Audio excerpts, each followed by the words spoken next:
Good afternoon, ladies and gentlemen. Thank you very much for tuning in. I am Bella Anderson, and I am very pleased to bring you the live stream for the boys gold medal match, the under 14 boys, that is. In the yellow caps, we have Sunshine Coast Gold, and in the black caps, we have the Brisbane Barracudas.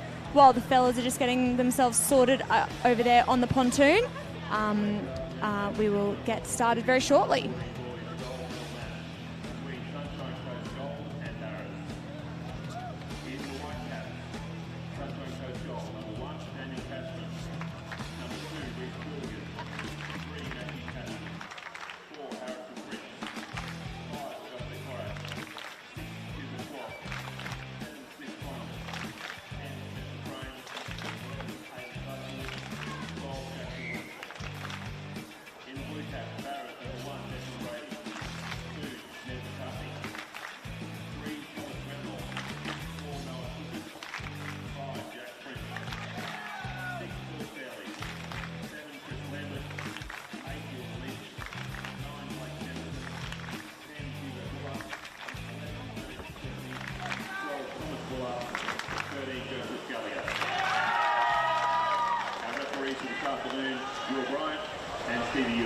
Good luck to both teams.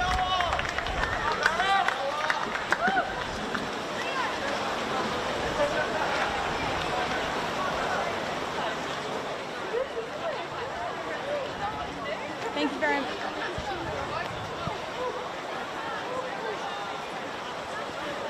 Thank you very much for joining us down here. Lovely afternoon at the Sleeman Sports Complex. We are at day 6 of our Waterpolo Queensland state titles, and our first of our gold medal matches are the under 14 boys.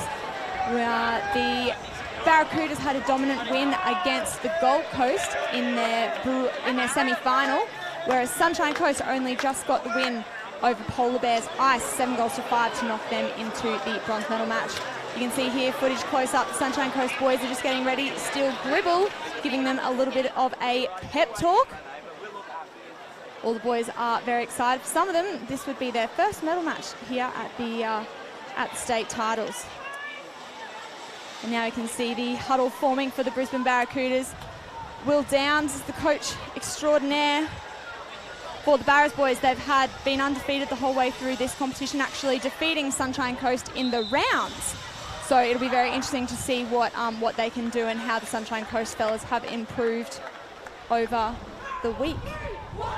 I'm joined here by Ollie Dixon, Sunny Coast boy. Ollie, you just won your under 18 boys bronze medal match. How does that feel? Oh, it's great to come home with a win. Didn't have that much success against the River City and the Barras A team, but still good to be in a competitive final. Awesome, yeah, it was quite a tough match. You only just got up by one. Pretty lucky in the end, so you had to dig deep. It's been a big 6 days of competition for you. Yeah, definitely has been. Pool here is really great. You're enjoying the facilities? Yeah.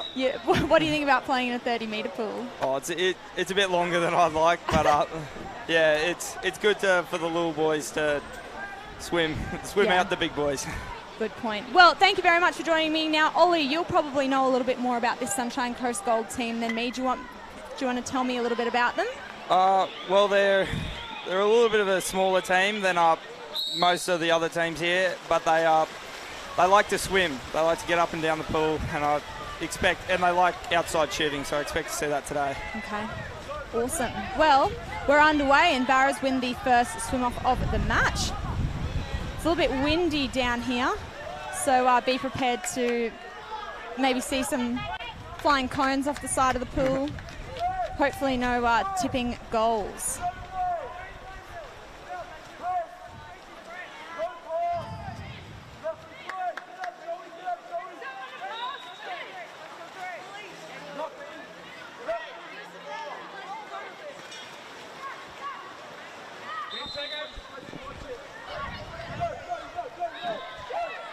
The Barras boys are playing a press defence, and Reece Coolican is forced to dump the ball in that far corner.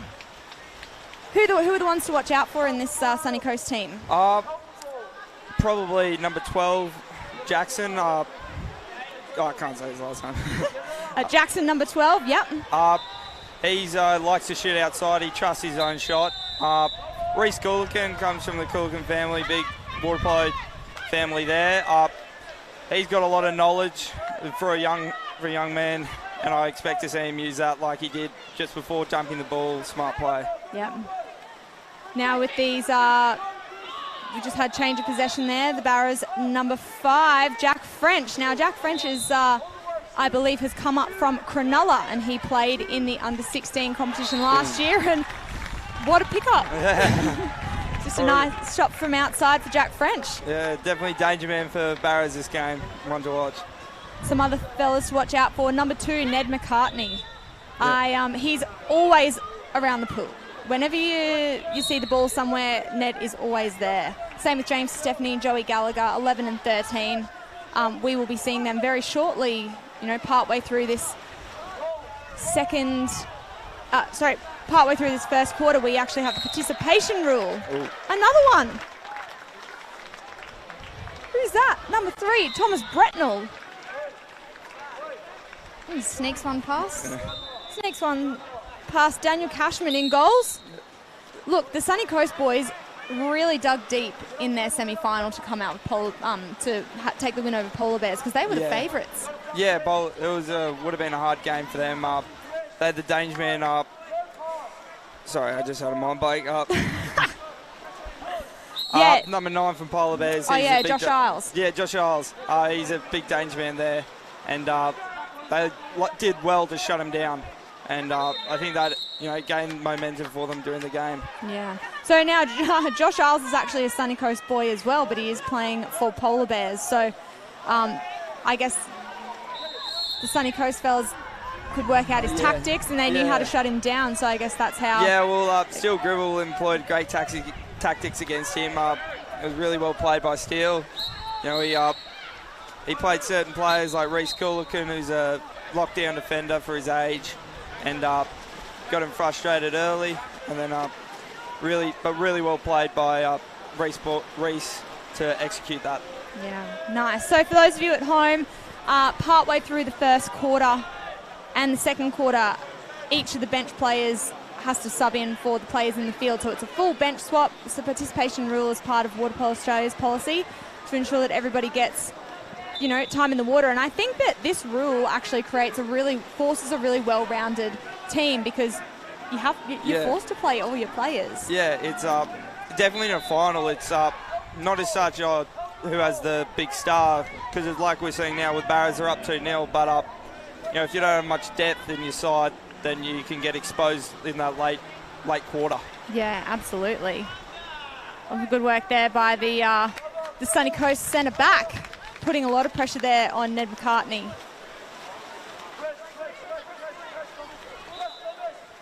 Well, Sunny Coast, the Barras team look like they've really pressed out Sunshine Coast at the moment. They haven't had any attacking opportunities. Oh, here we go. Yeah, an exclusion number 11, that is James DeStefani, the first exclusion of the match. So let's see what Sunny Coast can do in their extra man opportunity. Yeah, this is a first real attacking opportunity for Sunny Coast. Pass it out. Sort of pass no one in particular. Yeah, I just panicked a bit, which happens a lot during finals. And, it's a lot easier to run your plays and execute them well in training, but it's a lot harder to do it when the lights are brightest. Yeah, and what about this crowd? Do you reckon some of these boys have played in a crowd this big before? Oh, definitely not. Definitely not from the Sunny Coast. Biggest competition up there will be our school comp. You might get the parents watching, and that's it, really. Look at this. We've got the girls joined in as well. I'm sure we'll hear some big roars between the Sunny Coast and Barras support teams. Yeah.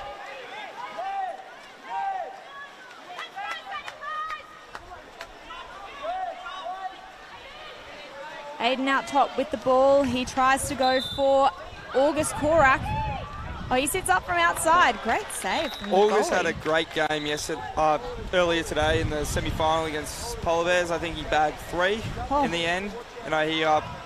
He really swam his man out and really capitalised on the mismatch that he could gain.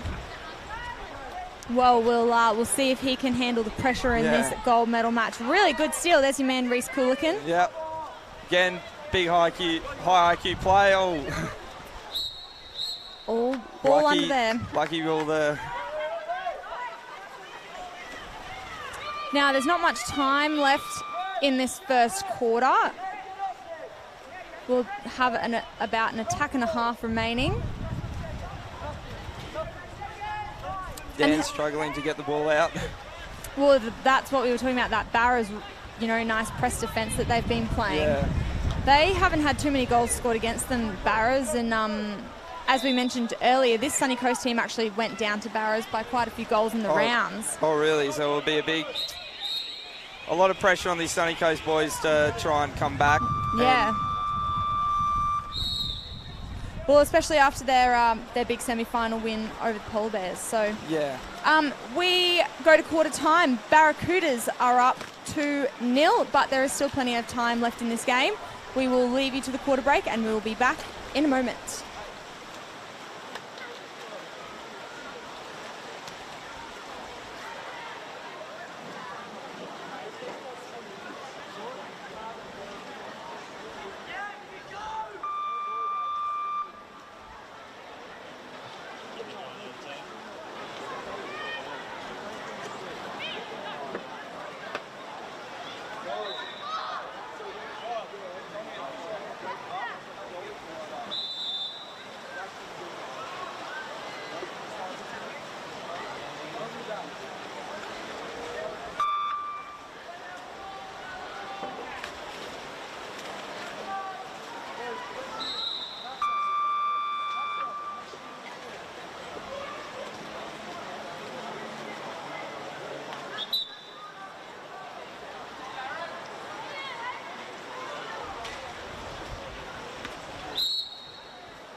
Welcome back, guys, to the second quarter of the Under-14 Gold Final here, played at Chandler Pool against Barras and Sunshine Coast.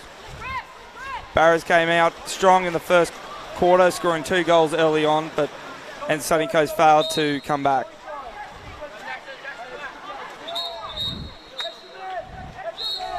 That's a kick out on number 12, Jackson.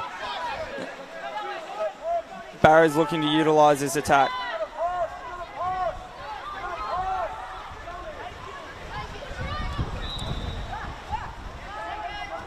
Ooh, blocked there by Matt Cashman and fling back to Dan Cashman, the twin brother of Matt.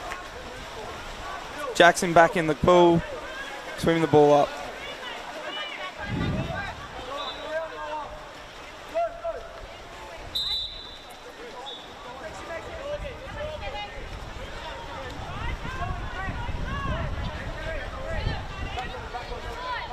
Matt Catchman with the ball now, looking for options, scanning the pool. 2-metre call, turnover. Ball must be fed back to the goalkeeper.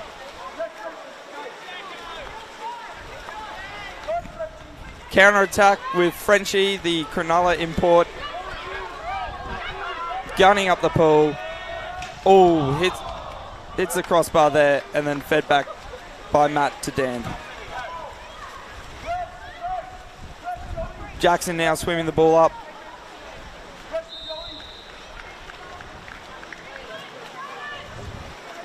Struggling to get a foul there. Sunny Coast are really being suffocated early on in this quarter again.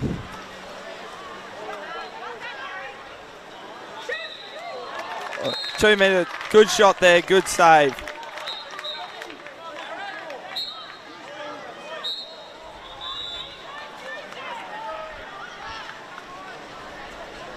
As you can see, the ball really well done, really good save against the goalkeeper.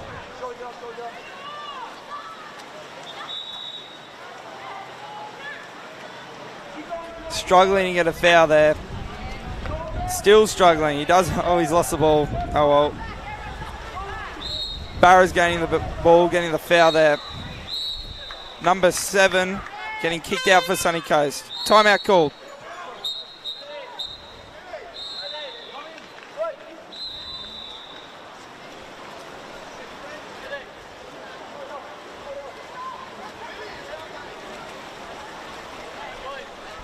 Barra's really suffocating defence early on in this quarter once again. Sunny Coast, I'm sure, will look to try and find a way out of this stranglehold and maybe put a few past the goalkeeper.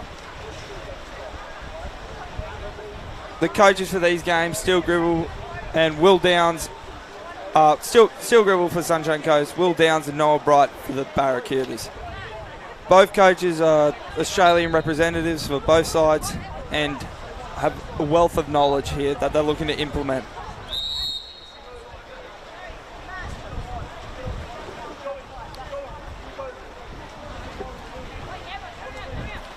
Cooper organising there in defence for Sunny Coast, number 6.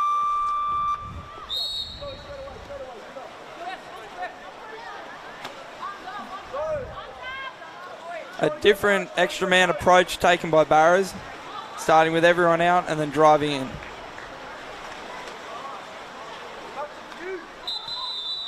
Two-metre call there by Will Bryant, the referee. Turnover.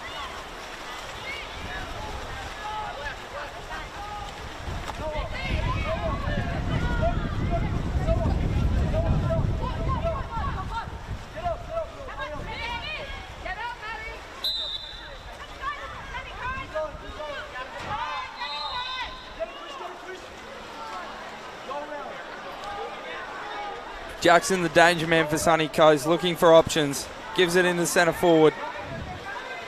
Ooh, unlucky there. Just missed the cage with 5 seconds left on the shot clock. Timeout, forced timeout rule for substitutes.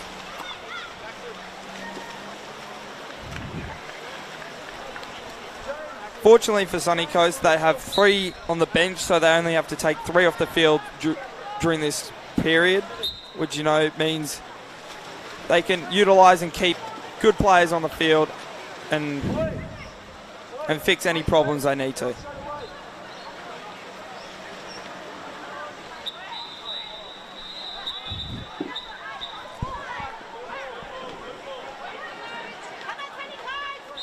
Just welcoming back Bella Anderson, who had to take a short break. Competition manager duties there. Dicko, thanks for covering for me. Give me the update. What's been going on? Well, Barras are playing very good defence here and smothering from 2-2. And Sunny Coast are really struggling to get the balls up the field. Okay. Well, it looks like we are halfway through this second quarter. Does Sunny Coast look like they have any intention of scoring? Here we go. Yeah. Here's a chance. Here's August. You said he was on fire the other day. Yeah, August very good at creating his own shot, and he backs himself, which is very good in these younger years. No, absolutely. They've got to have the confidence to make it happen. Push-off called there. Here we go. Hopefully some calls start going Sunshine Coast way. Reese Coolican getting the ball in the middle of the field. Oh, go boy. Harrison Prince. Will he maintain possession? Yep. Stephanie gives him the minor. Oh, here we go, your man August. Just the minor down near the 2-metre cone. 10 seconds remaining on the shot clock. You can just see in that corner, but great steal. Luckily, Sunny Coast got a man back, Spencer Frame.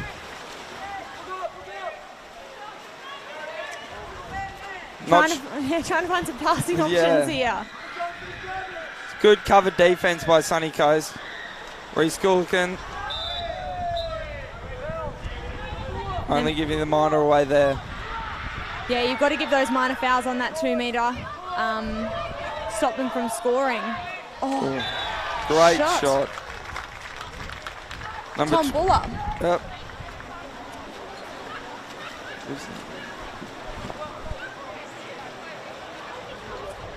That little instant replay there. Barracudas increasing their lead. 3-0. We are working down the time here in the second quarter. I reckon the Sunny Coast boys have got to get on the board before half-time. Yeah, I definitely think it's going to start playing with their heads, and they're going to start losing a lot of confidence if they can't get on the board. Ooh. Great play by number 8, sorry. Getting away from Spencer Frame. Minor foul just outside. That's Blake Jennison. Oh, great turn. Oh. Great shot. Good cover there from Reece Coolican. Yeah, Reece Coolican, big defensive-minded player, which I think works hand-in-hand with August up the other end, being an offense-minded player. Yeah. Oh, there was that break. Unlucky August couldn't get his hand on that ball, or otherwise I reckon it would have been a goal for Harrison Prince. Oh, end of the quarter. There. So, just an update on goals and exclusions for you for Sunny Coast. We've just had one for Reece and Jackson, cap number 2 and 12. Nothing to worry about yet in regards to foul trouble, but for Barras, Tom Bretnell, Jack French and Tom Buller are all on the board. We will see you back for the third quarter.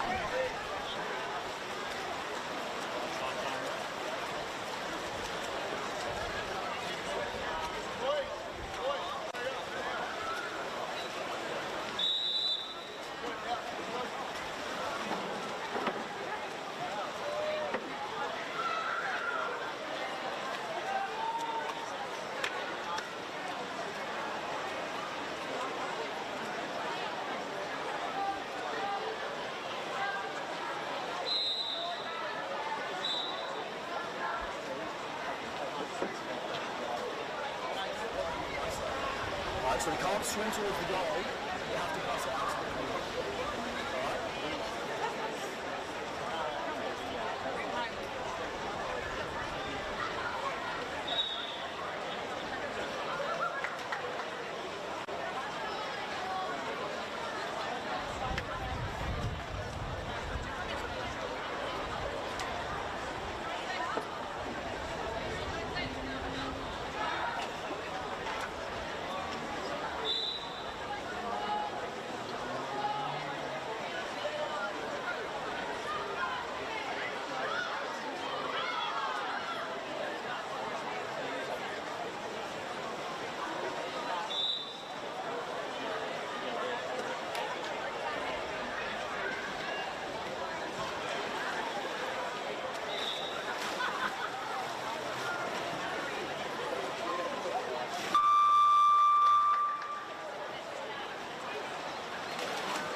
Alrighty, we're back for the start of the third quarter.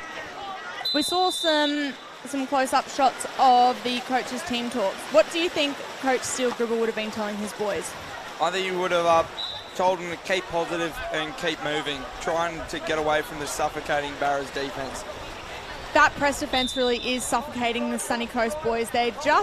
We've seen no attack from them. I reckon the goalie, Declan Brady, has probably made one save. Yeah, definitely. The Barras boys, the outside defenders have definitely made his job very easy. But that's just Barras Waterpolo. They've always been very good at defence. That's been one of their big strong points.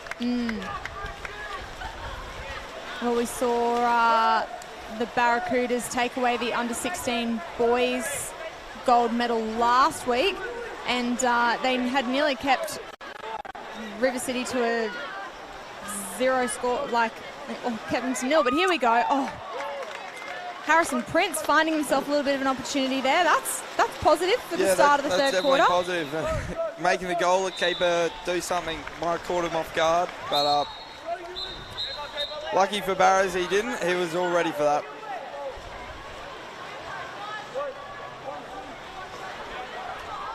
Out top, Sunny Coast boys look like they're trying a bit of a press defence too. Minor foul on Noel Clifford. Yeah. Oh, nice little drive from Chris Lambert. And he's found some space. Oh, an exclusion is called. Number 6, Cooper Schwab. Cooper Schwab, one of the senior boys in his team. He's definitely looking to take the leadership responsibility. And during the timeout play where they had the extra man, he definitely stood up for them. Oh, well, I guess he's not in the water now, so it'll probably have to be Flynn Cook. And oh, what a shot. Noah Clifford puts himself on the score sheet. And here we see the instant replay, that extra man. He just moves into that space. No one's coming to him. Couple balks. Yeah, a bit of a miscommunication there by the Sunny Coast boys. 2 people defending middle, no one defending.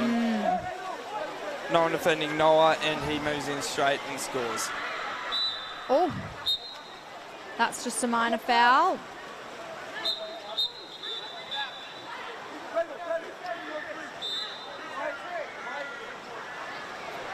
Matt looking for options, but this Barra's defense really working well. Another minor foul. One thing Barras have done well when they have been giving minor fouls, it's been on 9-8 metres where Sunny Coast is very hard to score from there. Yeah, these boys are only little. Sometimes some of them even struggle to have a shot on the 5. So by Barra's defence really pressing them out, they're forcing them to shoot long. Giving the goalie lots of time. A little bit of barring. Goal scored. Number 7, Chris Lambert. Great bar in there. Well, the momentum is definitely on the Barracuda side. We'll see here, drive in. Oh, that goalie nearly had it. Yeah. Bit of a donut bar in there. Straight through the goalie's arms. Are they your favourite kind of shots, Dicko, the donut? Oh, I do like a donut. You know, it's especially on good goalkeepers, they come up with 2 arms up and you just put it straight over the head. They can't do anything about it. Yeah, well, here we go. Noah Clifford, who was just on the score sheet before, finds himself there again with an exclusion. Let's see, Barras is still pressing, but Sunshine Coast have to find the free player. Oh, Jackson. I like you there. See, Jackson's always backing himself up, always trusts his own shot. Unfortunate there. Sometimes it is his downfall as well.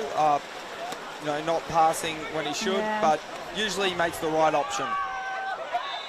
Oh, great save by Dan Cashman. Good.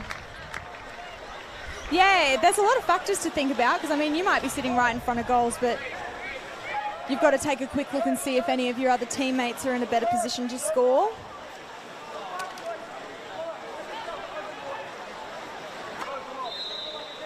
Easy steal by number 9, Blake Jensen.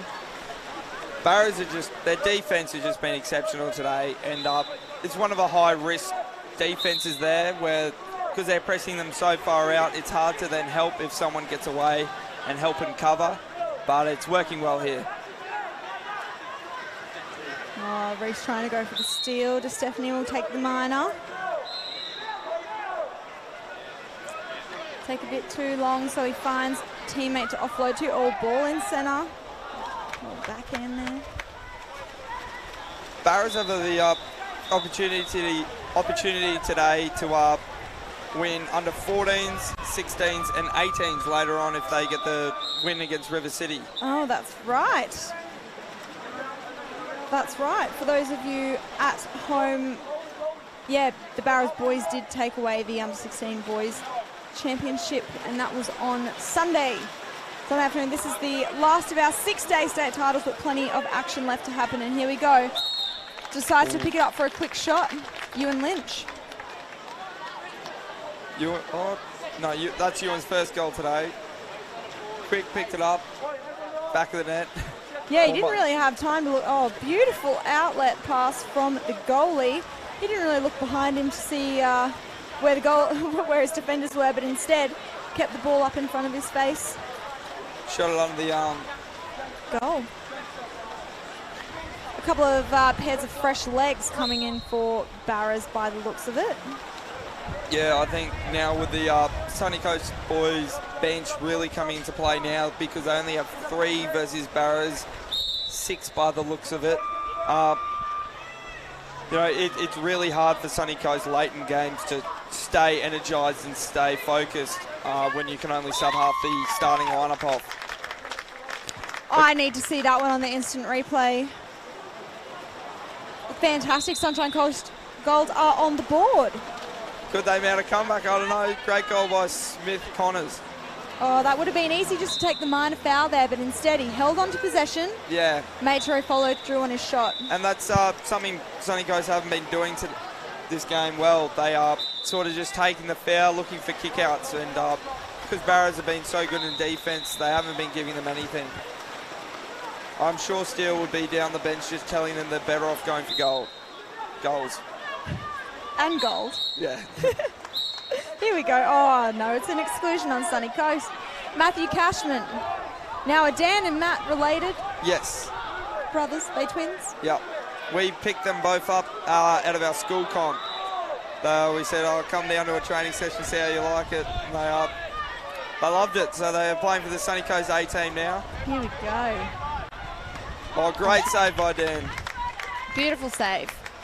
Let's see, Ollie, if there are any comments on our live stream on Facebook. Thanks very much for tuning in.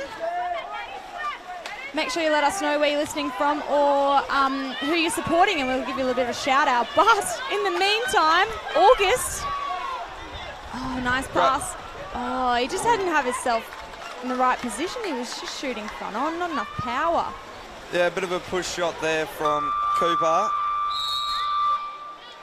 as the third quarter draws to a close. Barras in the lead 6-1. Lead 6-1. Oh, look who we have. We've got Kobe Jennison on board. Good to hear Queensland's best commentator back in the job. Thanks, Kobe. I appreciate it. But also I'd like to thank my assistant, Ollie Dixon, who's doing an outstanding job, and I might have to be a little bit concerned you might take my mic. Well, we'll see. Depends how Waterpolo pans out. Well, we also have Janet Bellinger watching. She says, "Go Barras." And Claire, who says, "Go Smithy Connors, you absolute legend." Now, for those of you listening in, preparing for the matches later on this evening, I can tell you that the 14's girls gold medal match is up next. We have Mermaids Pink taking on All Hallows, and that will kick off at 5:10, as long as we're on schedule, fingers crossed. After that, we have our under 18 girls, which is a double up of teams, Mermaids Pink and All Hallows again playing off in the 18 girls. Last but not least, probably the game of the evening, River City versus Barracudas in the under 18 boys. Just a local club rivalry. Yeah, and they played the last game last night, determining whether Sunshine Coast got through to the gold medal or not. Sunny Coast needed River City to beat Barras by 9, but unfortunately for Sunny Coast, they couldn't come through for us. Oh, that's a shame to hear, Dicko. But you still came away. You've still come away with a little bit of silverware, I guess. Definitely. I think that's Sunny Coast's third or fourth bronze medal out of this couple of days that we've been playing. Well, there are a lot of teams here, Ollie. You've got a lot of players competing here in this state titles, and Waterpolo Queensland have introduced a President's Cup. I don't know if you know, for the club with the overall match points. So for a win you get 3 points, draw 2 points, loss 1 point, and it's an aggregate point system to see how well each sort of club has gone, and I reckon Sunny Coast are probably in the running with the 17 or 18 teams that you've got here. Toby Fitzgerald, our head coach, has definitely done a good job bringing back Sunshine Coast Water Polo. There was a few dark days last year with our ex-head coach Urosh departing. We didn't really have a coach for a time, and barely had any numbers. 5 coming to training at most. But he's definitely turned that around, and we're getting heaps of numbers. So we see number 7 for Barras, Chris Lambert earning the 5-metre call. Spencer Frame getting the major. Well, no, it's great to see so many players down here representing the Sunshine Coast in their blue and gold. So hopefully the future is looking bright with head coach Toby. Sure is. Oh! Will he go again? He's had another crack. Oh. I reckon. accidentally put that as an exclusion. That was a goal. I reckon Coach Will Downs will be spewing that Jack French missed that goal. He said that he's been working one-on-one with Jack to get his 5 metres, to put his 5 metres away, but that was a really good recovery. Yeah, and bit of laziness from Sunny Coast there, not to pick up the scraps. You know, it's a bit of basics that are gone. Oh, and we're going to kick out on number 4 from Barrows, Noah Clifford. That will be his second for the match. Ooh. Ball under there. That was lucky for Sunny Coast earning that ball back. Oh, ball under again. What a killer. Don't they teach these kids to hold the ball underneath the water? Hold their hand underneath the ball. I'm sure Steele will be very upset with that. You know, it's just basics really killing us, killing Sunny Coast late.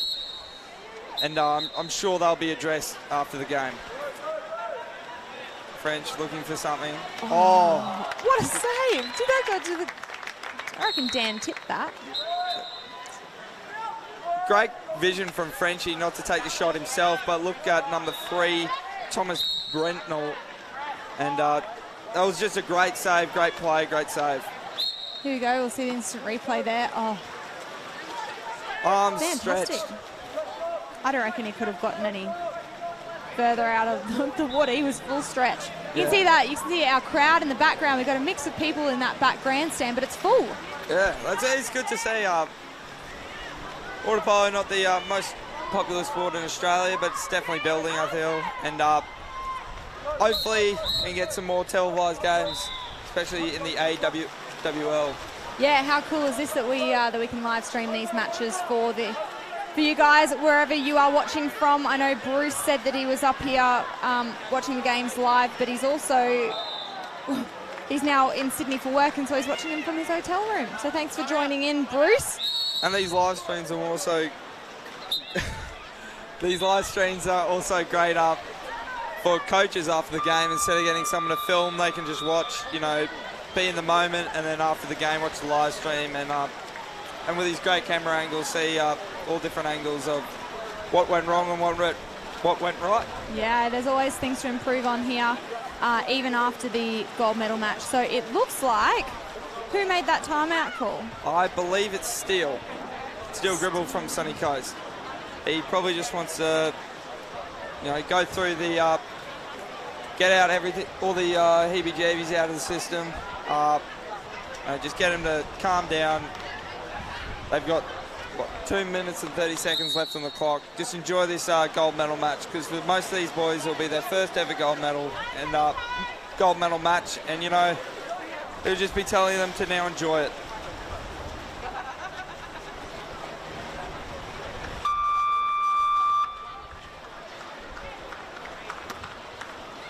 Here we go, after the timeout break. I reckon Steele might have put together a cool move for these boys to execute. Let's see how they go. Yeah, Steele always has, he's always popping ideas out of his head, and he loves trying them out, especially in real games and not just at training. His favourite is probably the Jack in the Box move. You want to tell us? Are you going to tell us his secrets? Well, may as well. Everyone. Alrighty, perfect timing. Will Downs has called a timeout, so you can tell us all about the Jack in the Box. So basically the goalkeeper comes up to halfway. All the players go in the middle of the field. On about 3 or 4 metres, they all surround each other, and then one person will yell out a word with, you know, just a code word. They're all just spread out, and usually the defence freaks out. Sometimes they'll leave one person right in the middle open, and it's an easy goal. Ah, okay. Clever. Has he ever used it in a game? He's tried a few times. It almost worked against the Sunny Coast B team. Oh, okay. You had an opportunity there to put it into practice. Yeah, it's one of those really hard moves to pull off, but if it does work, it's, you know, almost a certain goal. Awesome. Well, now it's Coach Will's turn to see how his boys can execute a timeout move. I guess there's not really any point of the timeouts being used here, because it seems like Barras have, secured their gold medal. But it's always a good opportunity for these boys to have to go through the motions of a timeout, because you'll find that when they come to the Nationals next year, they'll have more opportunities to use them, and it takes a bit of practice. Yeah, and he will just be, unlucky shot there, but Will would just be telling them, same thing Steele would have been telling them the timeout before, but with a different message, sort of, just you've won it, you've got it home now, just play your game, have fun, and enjoy your gold medal.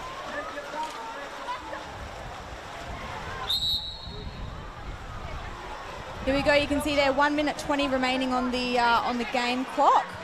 Oh, he takes a shot from outside. Seems like Declan Brady's been a little bit of a brick wall, but so is the Barras defence. Yeah, well, defence has definitely helped Declan out there. But even when Reese got free, he was still able to, prove why he's a great goalkeeper. Reese Coolican did really well to step away with the ball to get away from that foul. Here we go. Yeah, it's a lot of... This Reese boy. Reese on the counter. 1-on-none. Put it away. Oh, great. He's gone for the look away. Famous. Famous Coolican look away. Oh, famous Nugget look away. Oh, I thought he was going to shoot here. Rio Levy for the under-16s A team loves that on the counter-attack, loves that look away. It works so well, but if the goalkeeper picks it, you look like a bit of a fool. Oh, I'm glad that one paid off for Reese Coolican. It was a fair way to swim. Yeah. For the shot to be blocked, so that's always good. Here we go, 2 metre call. Here's another opportunity. Oh, the boys have to take the ball back. Oh. That's a bit of a killer, especially when you've got a couple of fellas down the end of the field. Oh, no, Stevie, let the boys play. Yeah, well, that cost Polo Bears a lot in the semi-final game. They had 3 or 4 counter-attacks, but they failed to pass it back. And, it cost them 3 or 4 goals. Well, interesting you mentioned that, Ollie, because the Phenom... Oh, nice goal there. Who is that? Number 6. Bill Fairley. First time we've heard from him in the match. But the new FINA rules that just got approved, and I believe one of the rules is that you can play the ball from wherever it is. So in that instance there where we saw that the ball was at halfway, there was a 2 metre, you can just play the ball from halfway, which I think will really speed up the game. Yeah, I think it's a great rule because it saves someone making a play up the other end of the pool or race with the half-field shot to end the game. There we go, our final score. Barras 8 defeat Sunny Coast Gold 2. Now, it was awesome effort for these boys to even make it into the gold medal match in the first place. Do you think they enjoyed their experience? Yeah, definitely. Sunny Coast, they weren't favourites to win the semi at all, so they would have gone into that one, with a bit of nerves and, playing one of their mates and definitely one of their rivals, Josh Isles, it would have been a bit of motivation to beat him.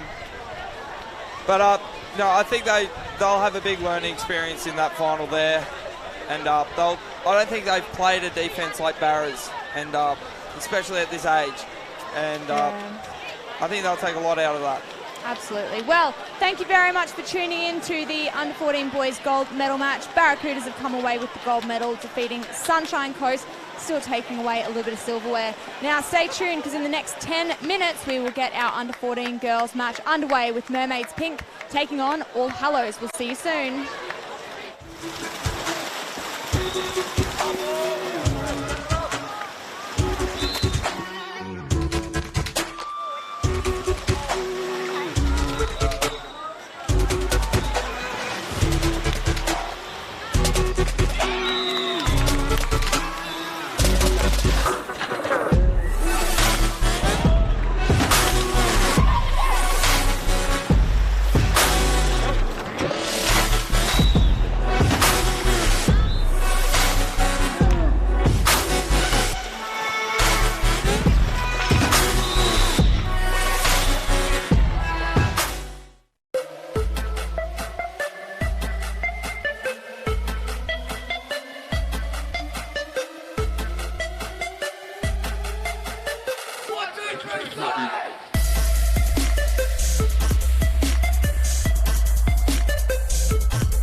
Alice Bennett.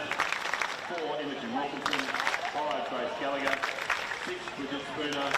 7, Lily Gunnery. 8, Phoebe Maguire. 9, Lauren Brownhill. 10, Lucy Hale. 11, Phoebe Fedrick. 12, Asha Stanley Jones. And 13, Sienna Kerr. Our referees this afternoon are Alice Smith and Max Collins. Good luck to both teams.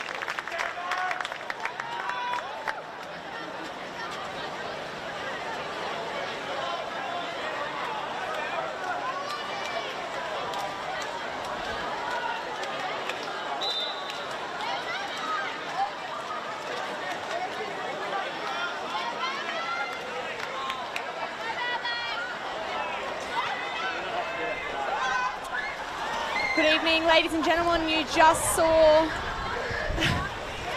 the lineup for the under-14 girls gold medal match. Thank you very much for joining us here on Facebook and the YouTube live stream. We're very pleased to be able to bring to you this gold medal match today.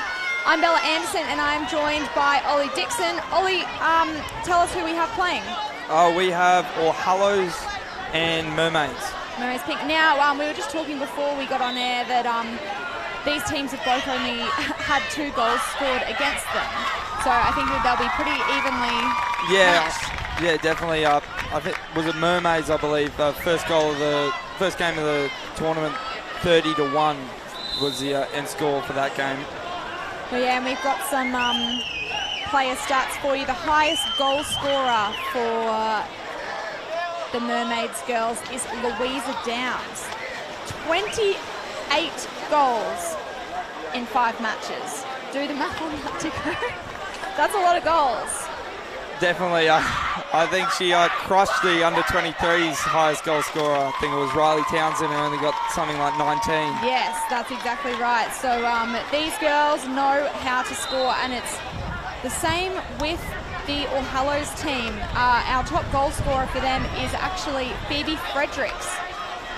21 goals so far, and as we mentioned, All Hallows have also only had 2 goals scored against them for the entire tournament. So I guess All Hallows defeated Barras, I think it was 6-0 in the semi-final, and Mermaids Pink got away on St Rita's as well. So they haven't really had much competition leading in here, so it'd be interesting to see how the girls perform when this is probably the hardest game that they've played. Yeah, well, it'd definitely be hard mentally coming into a game, having ease through the competition, and trying to then switch on for the final, with Mermaids having scored 30 goals on the team, that is expected to be very good.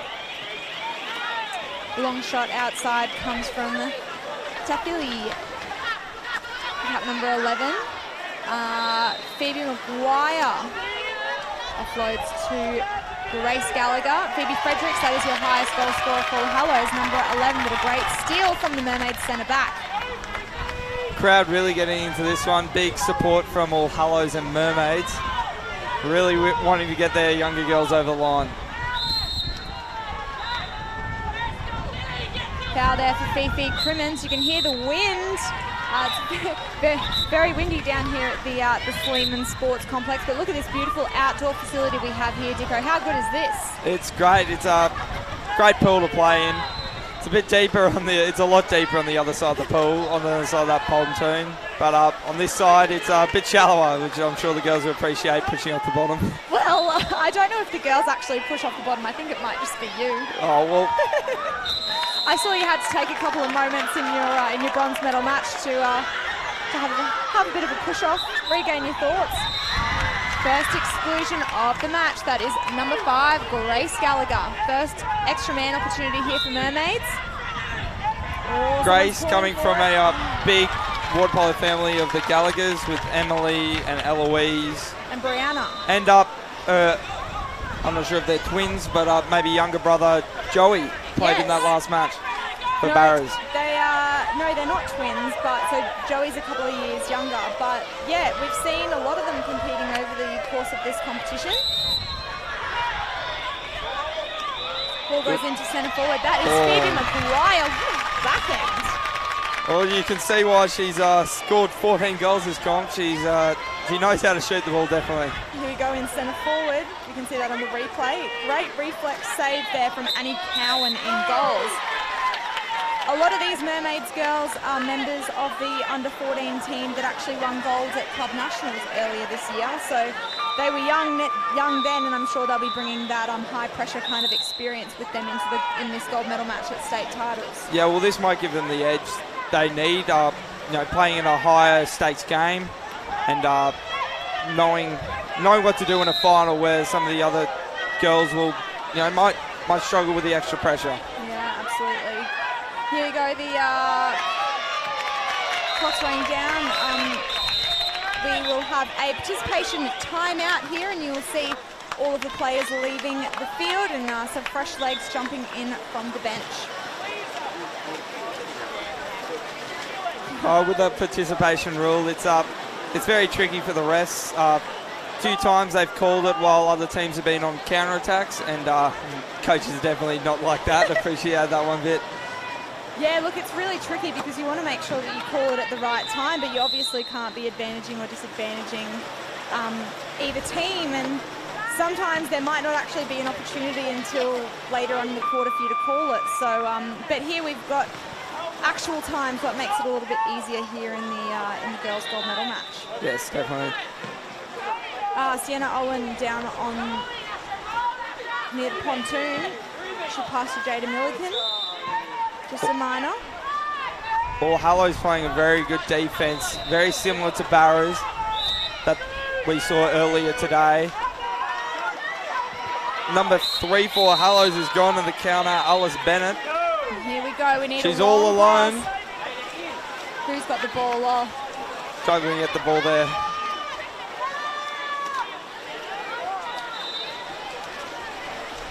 You can see the All Hallows girls on the bench, they all look good in their blue. Oh, an exclusion, number 13, for impeding the minor foul. That is Ruby Borrett. The first extra man for All Hallows. Well, if All Hallows can score here, it might give them the edge they need. Making up. Oh, big call there from Max Collison. Girl inside the 2 meters. That is a coach killer. Definitely. No. Surely All Hallows coach will not be liking that one. No, especially when there was an opportunity there. Make sure you let us know where you are watching from. Stephen Wilkinson, I hope you're watching the live stream now. We have our under-14 girls. We've got Annie Banks saying go AHS, as well as Casey Doolan. Running down the shot clock, good pressure there from Cindy Kerr. Well, what we're seeing from All Hallows is, as well as being a great offensive team, they've really shown they can defend well as well. Yeah, look, we saw Annie Cowan, the Mermaids goalie. She made a really good save, but we haven't really seen Mermaids put the pressure on All Hallows yet, like they have been so good at doing. You know, they are goal scorers, but we haven't really seen any attacking opportunities present themselves. There's only 5 seconds left on the shot clock, so a loose ball will fly. Picked up from Mermaids, and it looks like there is only about 10 seconds left in this first quarter. Maybe less than that. That is our first quarter done. We are at 0-all. Not much happening in that quarter except for the exclusion on number 13 for Mermaids, Ruby Borrett, as well as a kick out there for Grace Gallagher. Been unsuccessful in converting those extra mans, but we'll take a close look at what each bench and coaches have to say, and we will be back with you for the second quarter.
Welcome back to the second quarter of the All Hallows and Mermaids game here, played at Chandler Pool.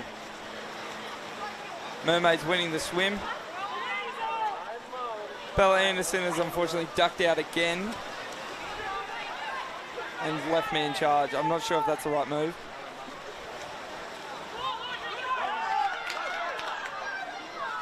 Number 2, great goal there by Mermaids, putting the pressure on. That was number 2, Emma Perkins, scoring her 6th goal for the tournament. As you see in the replay, great goal, top corner, goalie can't do anything there.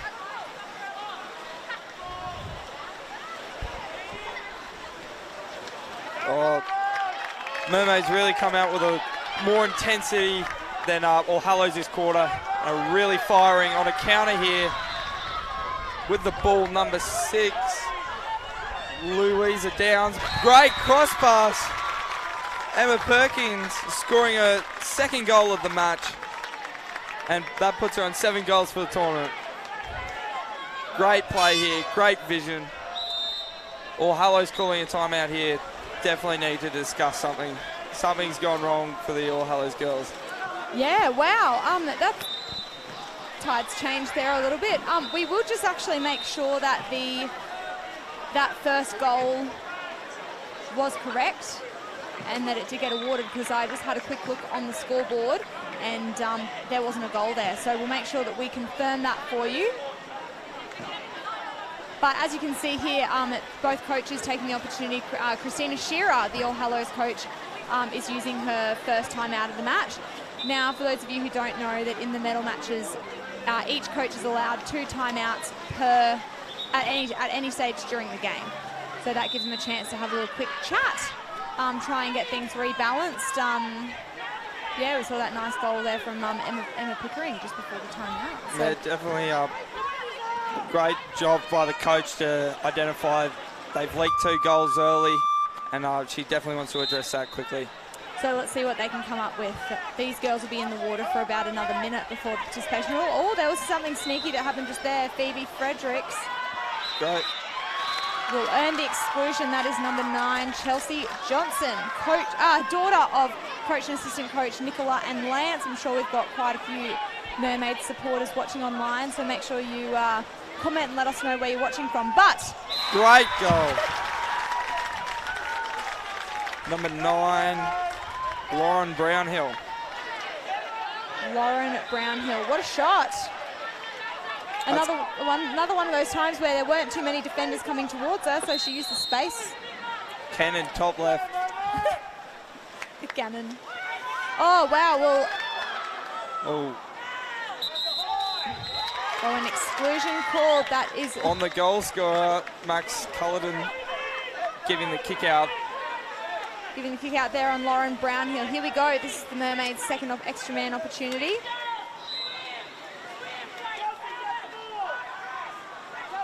All Hallows playing a really good extra man defence. Yeah, they are, aren't they? Really funneling that ball straight to the goalkeeper, which is a nice little save. Great play by the goalkeeper, Audrey Bergen, just chucking the ball out.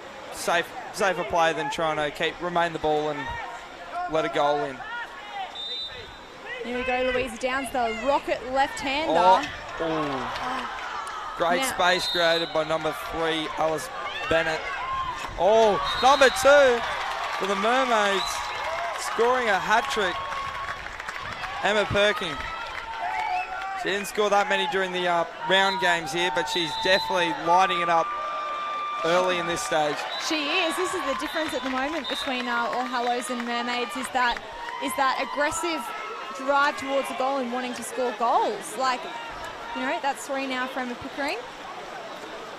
Pickering definitely turned the game on its head. All Hallows really looked like they were in front in the first quarter, but coming out firing were Mermaids early in the second quarter. Here we go, play has restarted and there's been a turnover. Looks like for holding. Annie Cowan with possession from Mermaids. Great to see so many of you tuning in for this under-14 girls at gold medal match. Keep the comments coming. A lot of support there for All Hallows, but let's see if we can hear from the Mermaids supporters. Ball goes in. Oh, great strength there from the centre forward from Mermaids, Ruby Borrett. She tried to turn towards the goal. I reckon if she let go of the ball, it would have been a 5. 2 seconds left. Great shot by number 4. Dom Hourigan. Here we go. Olivia Byram screaming down the pool. She's got an open man just across the cage. She'll Great give it. pass. There's Alice Bennett. She'll find Sienna Kerr.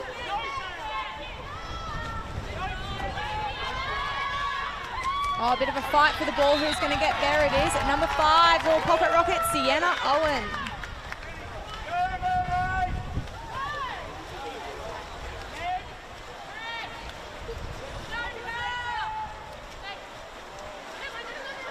Trying to find the pass, Dom Hourigan.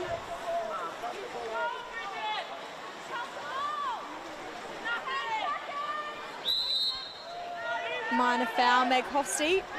Oh, great defence there from Bridget Spooner. She's got around that centre forward. She read the pass beautifully. Yeah, Bridget not screwing that many in the tournament, but she's certainly showing her worth as a defender for All Hallows. Absolutely, and that's what we were talking about earlier, Dicko, in that each of these players have to have a part in this game because we have the participation rule and everyone has to play an even amount of time in the first 2 quarters. So it's about the depth of your bench here. And it looks like All Hallows having a great depth of defenders and attacking players that they've been utilising throughout the comp. Driving down, trying to find an opportunity there, Neve Wilden-Powell. She'll pop the ball into centre forward, but it's just a little bit too far away. Great scramble to pick it up and good defence there from the All Hallows girls.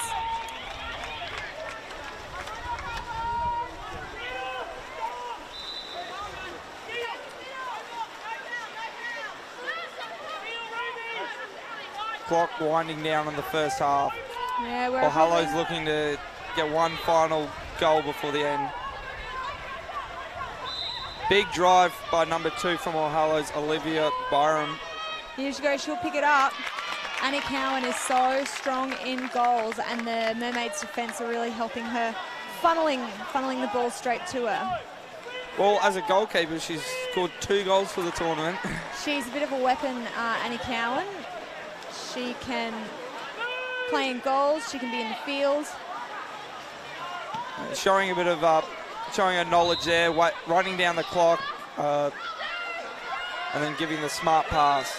Yeah, absolutely. Dom Hourigan with the ball. She'll look to try and dump it, but the shot clock will siren. And that will be the end of the second quarter. We are at 3-1. This is a really tight game, and it seems like both teams are very evenly matched. Yeah, definitely in that first quarter highlighted that probably the most.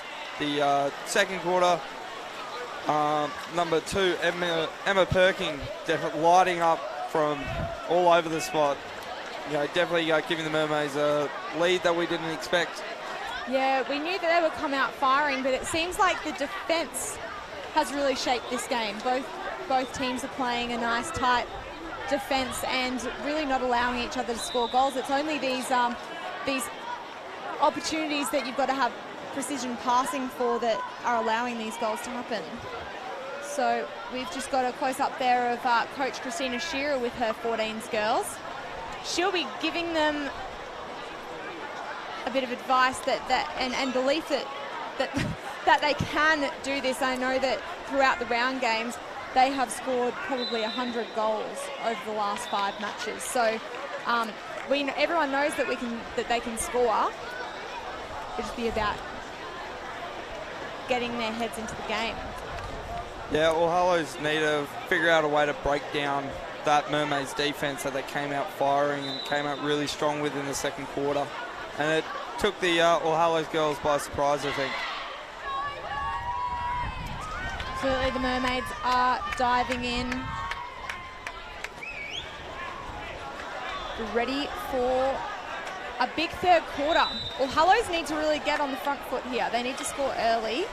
try and shift the momentum back their way after we saw that they were quite dominant there in the first part of that first quarter. Yeah, well, now they don't have the participation rule. They can really utilise Emma Perkins, who has shown her worth and knocking up 3 goals already in this match. Here we go, a national champion swimmer, Fifi Crimmins, gets beaten to the swim-off by Phoebe Fredericks. Max Cullerton has made a little bit of an error there, except he has rectified this. Here we go, this could be Max's first ball up. Let's see how he performs. I can tell you Fifi Crimmins' arms are about twice as long as Phoebe Fredericks.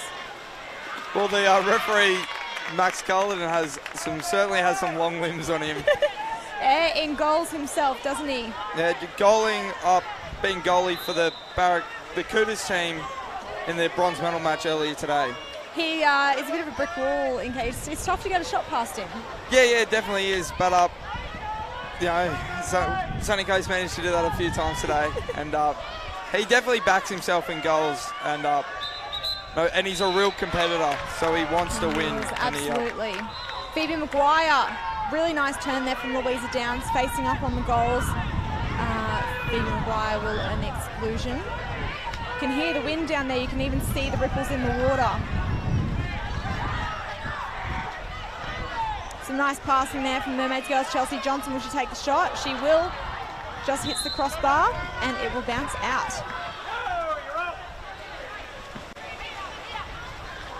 See there, almost top corner, but just unlucky there.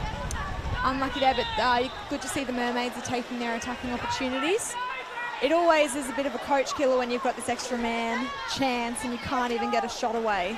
Yeah, well, All Hallows, we saw it late in the first half. All Hallows really did well at suffocating them, and they only scored off the 2-metre play that they ran. Yeah, and we can see a good look at that tight man-on-man, one-on-one press defence from All Hallows. They're not going to give Mermaids anything. Trying to go for the minor foul. It will be given, but it will run down the shot clock. 6 seconds remaining. Ball goes deep into centre forward.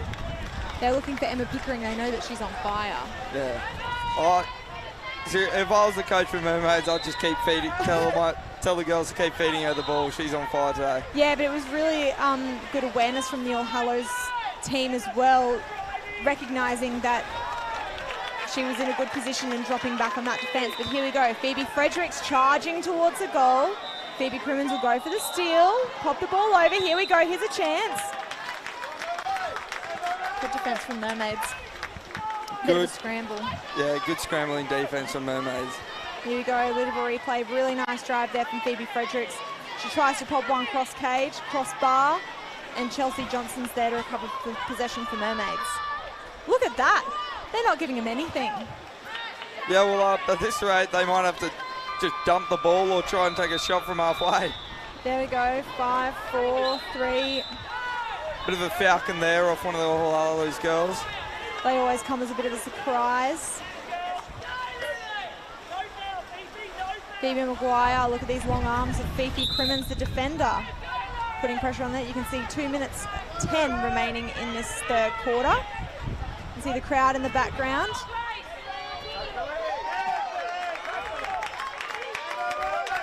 Really nice steal. The ball probably didn't get on the right side of that centre forward.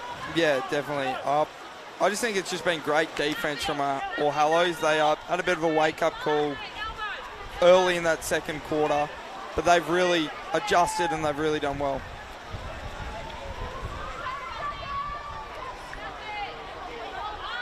Trying to go for the foul. Gosh, they keep running down this shot clock with not really much opportunity to shoot. 3 seconds to go.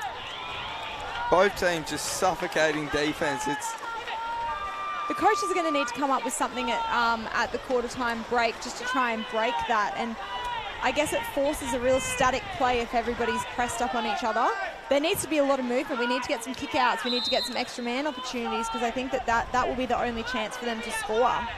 Yeah, definitely. And I think Emma Perkins really did well with the mismatch he got with the defence worrying about Louisa Downs and Chelsea Johnson, who are on fire this tournament and scoring a lot of goals. And Emma Perkins, who hasn't scored as many, benefited from that.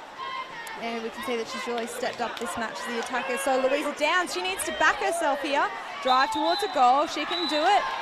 And that's what the payoff will be. Olivia Byram will spend some time in the penalty box. Oh, hang on. The referee is just calling for the ball. There was a timeout called by Mermaids. So that is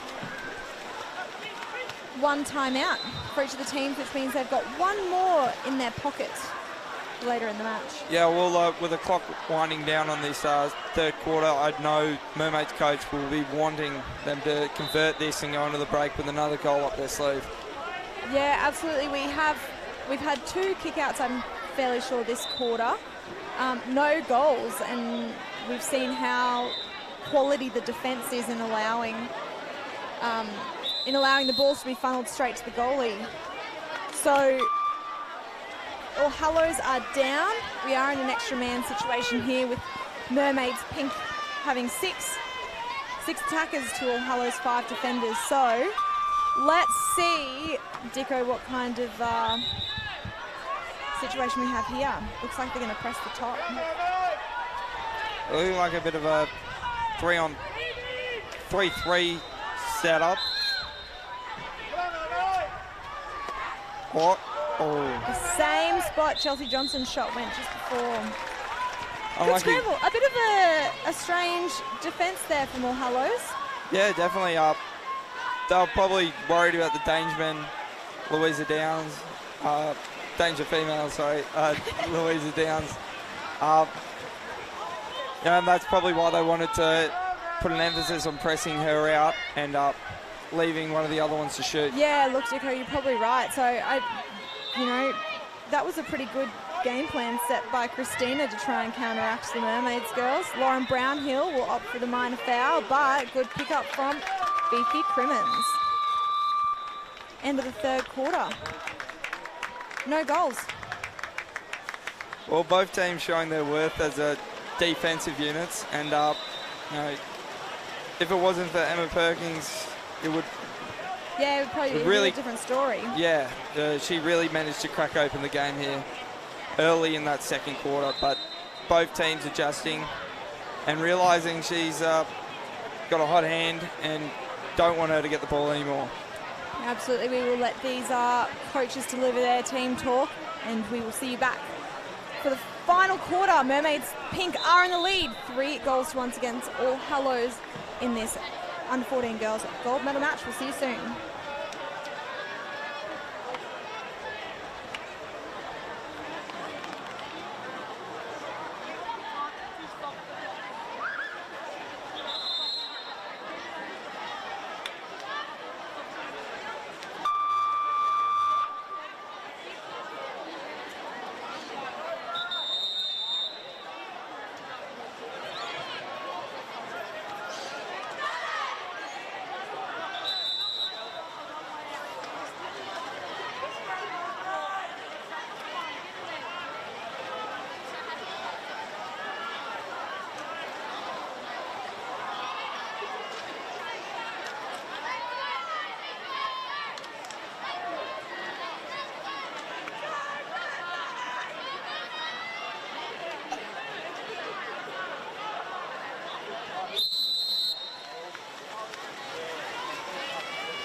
Swim off here, Fifi Crimmins taking on Phoebe Fredericks. All Hallows will take first possession in the fourth quarter. They are down, so it'll be very important for them to get on the front foot in this fourth quarter. Hopefully score early in an attempt to level the scores.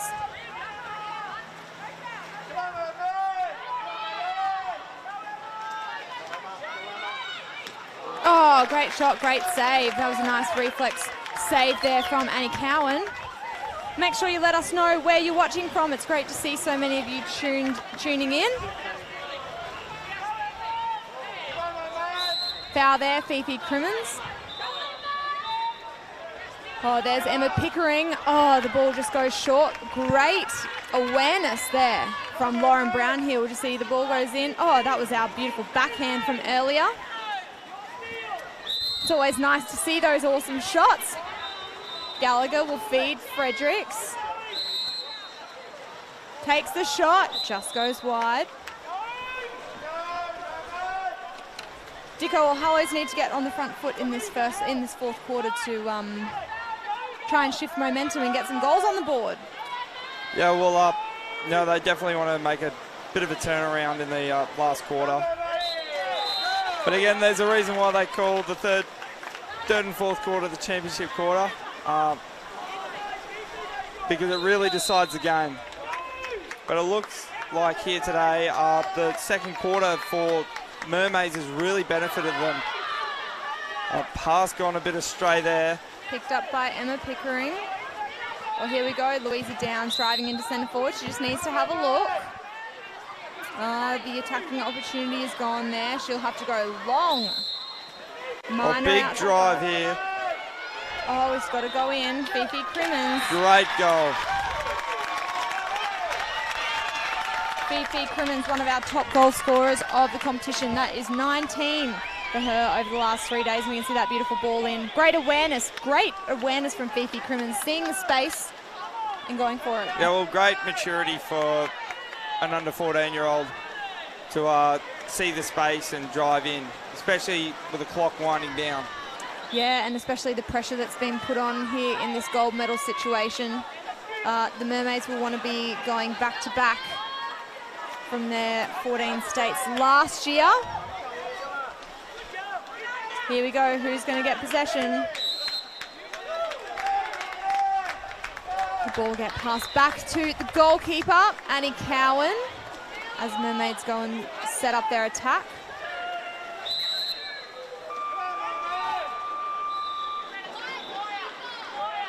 Deep to Louisa Downs.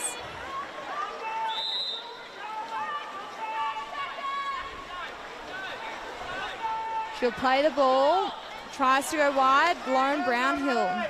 Great steal there. Well, Hallows are going to need a few more of those great defensive plays to get back in this match. And that will certainly not help. Contra foul's a killer. For a coach, they work so hard to get all the way down the field. Yeah.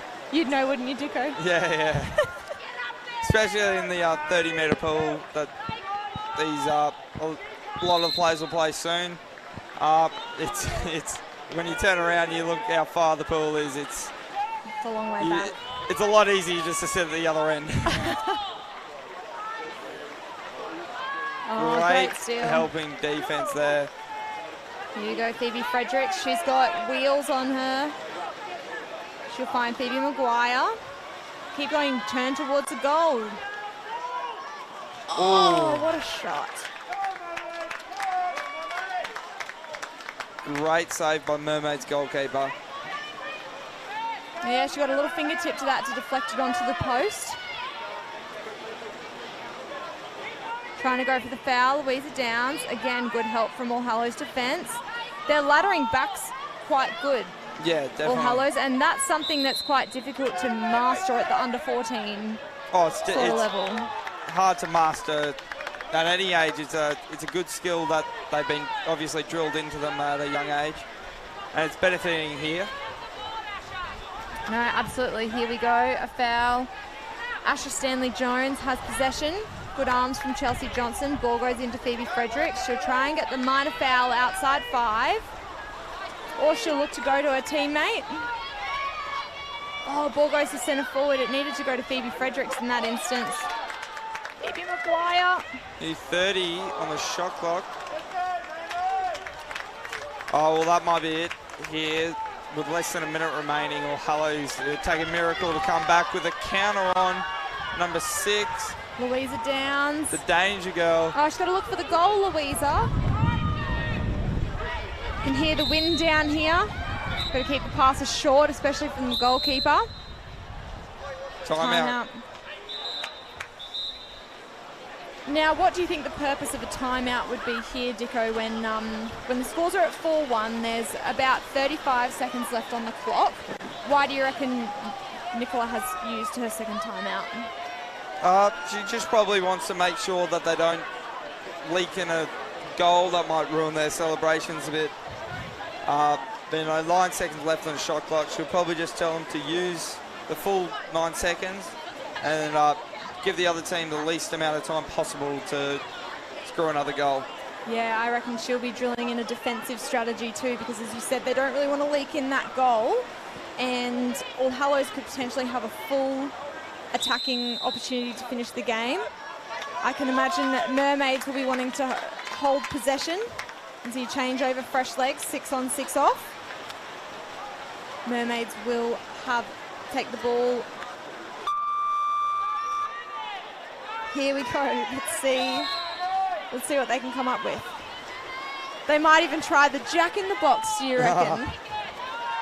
Who knows?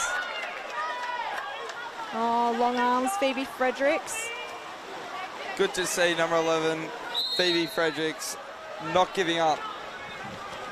You know, even though the game looks like it's over, she still wants a goal for her team. Oh, here we go. Look over. Yes, nice pass. Oh, there we go. That's a kick out. Don't we all love reffing from at the grandstands? That is number 7, Jada Milligan, her first of the match. But here we go. Hallows will want to finish on high. Phoebe Maguire is the girl to do that. It's probably exactly what the Mermaids coach didn't want to happen. Here we go. Nice pass. Moved into space. No one's attacking her. Really nice shot under the left hand of Annie Cowan. Low and drilled into that corner. Annie Cowan probably just going to sit out 10 seconds. She has to keep moving forward, otherwise it's time wasting. Shoot it from halfway. The shot goes. Audrey Bergen. Wow, what a match. All Hallows really, you know, they hung in there for the first 3 quarters. That third quarter, as you mentioned, Dicko, you know, the championship quarter, they just couldn't convert any goals.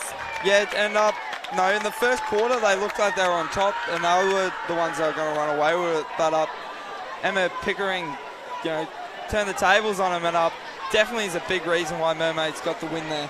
Absolutely, you can see here, coach and team are celebrating. The coaching team of Nicola and Lance Johnson. We'll see the Little Mermaids kick, or maybe not.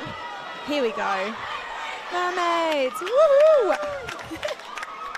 Thank you very much for tuning into the 14 Girls Gold Medal match. Make sure you stick around, because in the next 10 minutes we will kick off actually a replay of this match. We have Mermaids Pink versus All Hallows in our under-18 girls game. And I tell you, it's going to be a tight one. So thank you for tuning in. We will see you very shortly.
In the white caps, Mermaid Pink, number 1, Amelia Snell. Number 2, Kay Barrett. 3, Gabby Second. 4, Kate Blue. 5, Lara Owen. 6, Matilda Elliott. 7, Shelley Zandy. 8, Alice Campbell. 9, Casey Dalville. 10, Emily Hudson. 11, Sabina Shapescu. And 13, Lauren D'Alessandro. In the blue caps, All Hallows, number 1, Abby Lewis. 2, Charlotte Green. 3, Natalie Krause. 4, Lauren O'Donnell. 5, Eloise Gallagher. 6, Laura Shannon. 8, Eloise Mackenzie. 9, Sophie Nash. 10, Bethany Caddy. 11, Charlotte Harris. 12, Olivia Vincenzi. And 13, Abby Wellington. Our referees tonight, Stevie Ewell and Alice Smith. Good luck to both teams.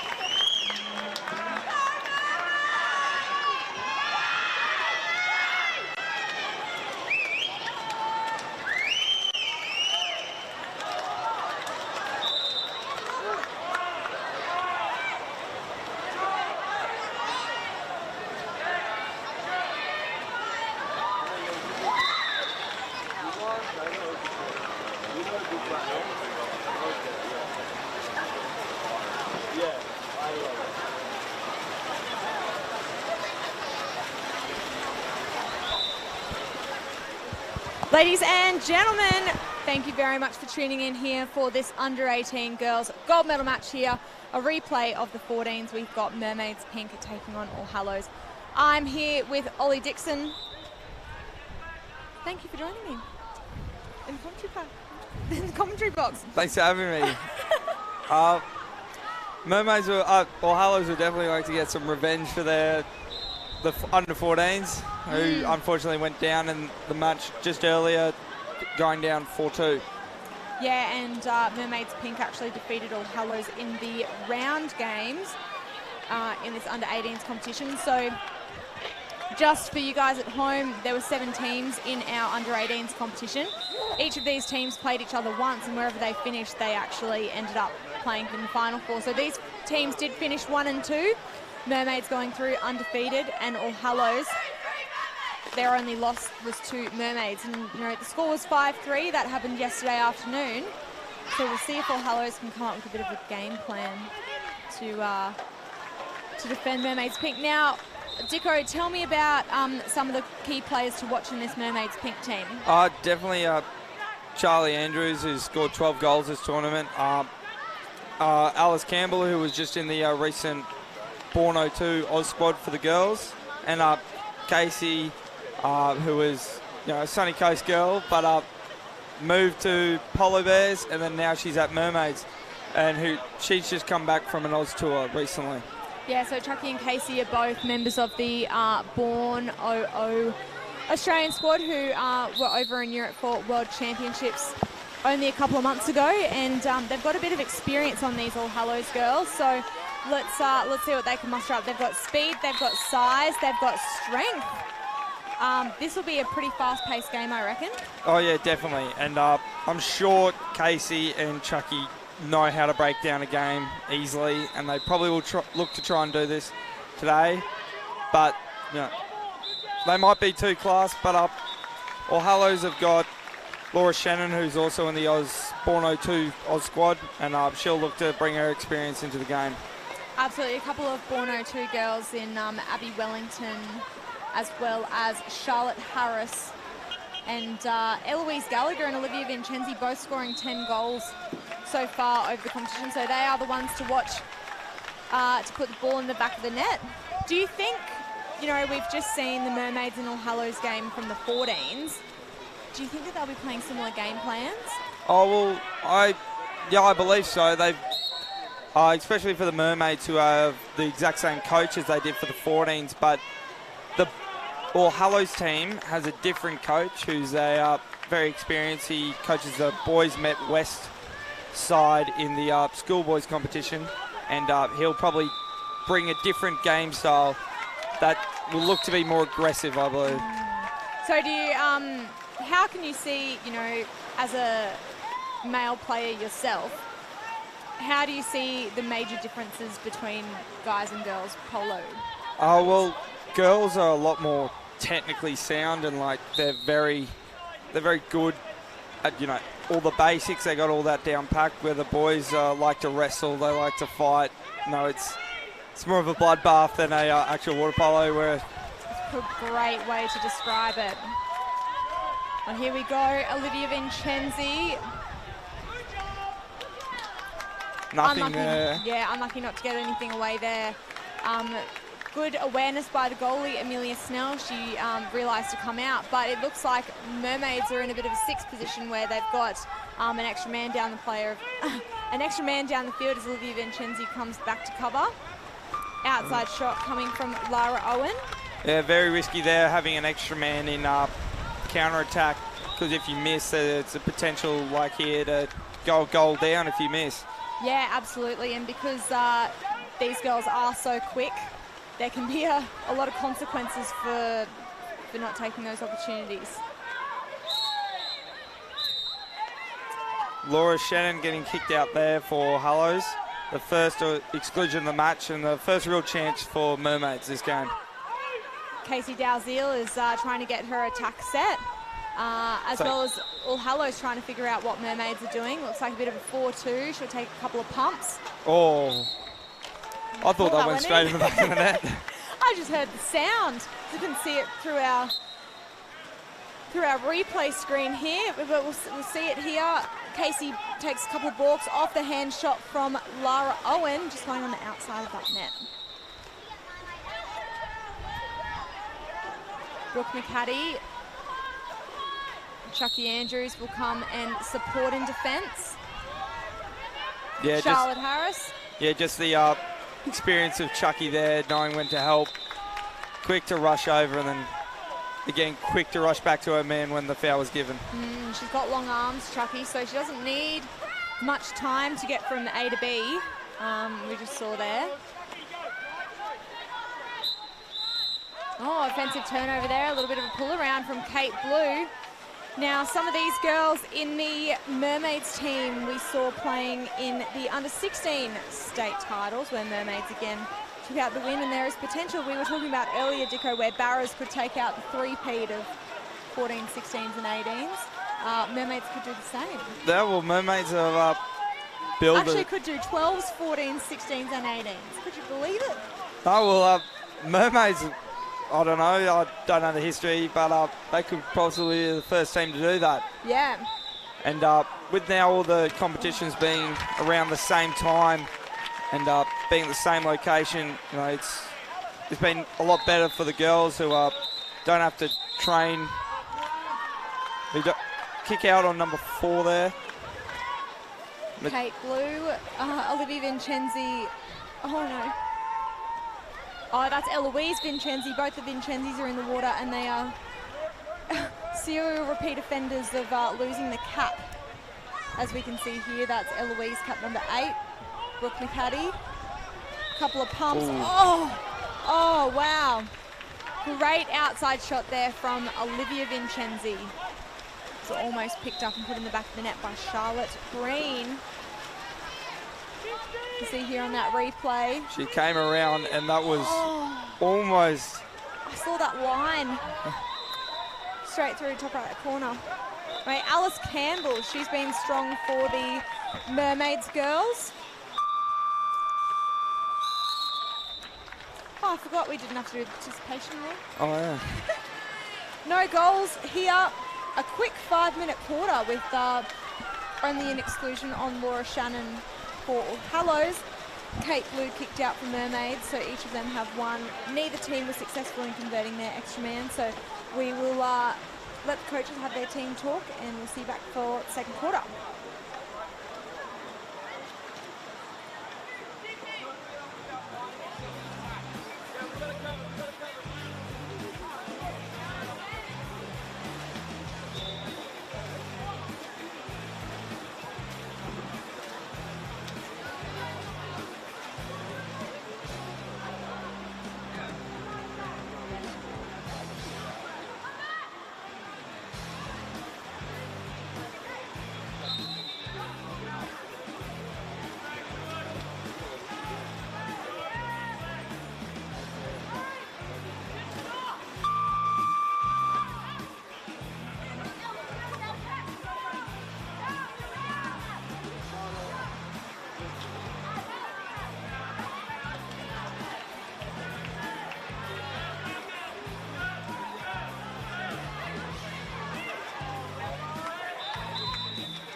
great job by number 3 for Mermaids, Gabrielle, who got the ball off the swim.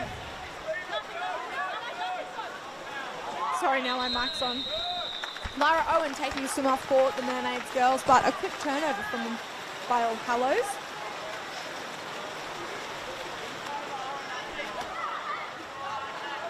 Belle, what do you think All Hallows need to do to break this Mermaids defence? I feel, you know, the Mermaids girls gained a good kick out on Kate Blue from a drive. I think that as we saw in the 14s game earlier, if you get sucked into a static attack just because the other team is doing a press defence, your attack suffers and you actually can't go for goal. So the best thing that these girls can do is use their speed. They need to drive, create some opportunities. Here's Chucky Andrews. She's an absolute beast in centre forward. The strength to turn and then to sit up and take a powerful shot. Yeah, it was like Eloise Gallagher wasn't even there on that turn. No, that's right. We'll see that Just again. making it look too easy.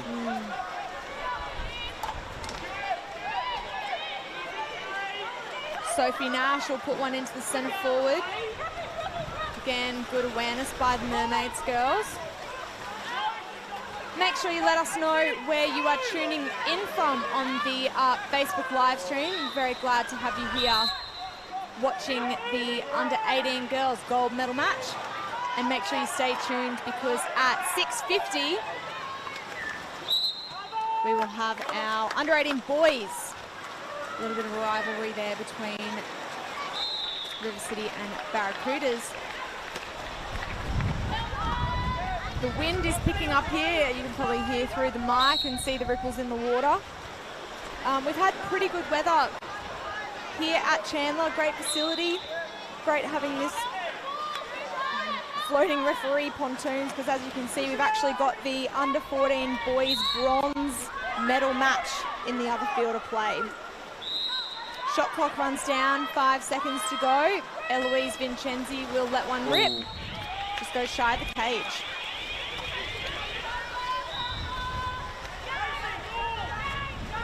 Well, Hallows have done really well to keep Mermaids scoreless for 7 minutes, even though they have a star-studded lineup of just Oz players and Oz squad members. And absolutely, the Mermaids girls were definitely the favourites for this match, but I think All Hallows must have put together a really good game plan courtesy of Pasha, the coach. well, All Hallows would try to make it a 0-2 against on the schedule against this team. They obviously want to get the gold medal match. And Mermaids know it's all well and good during the round game, but they really want to win this gold.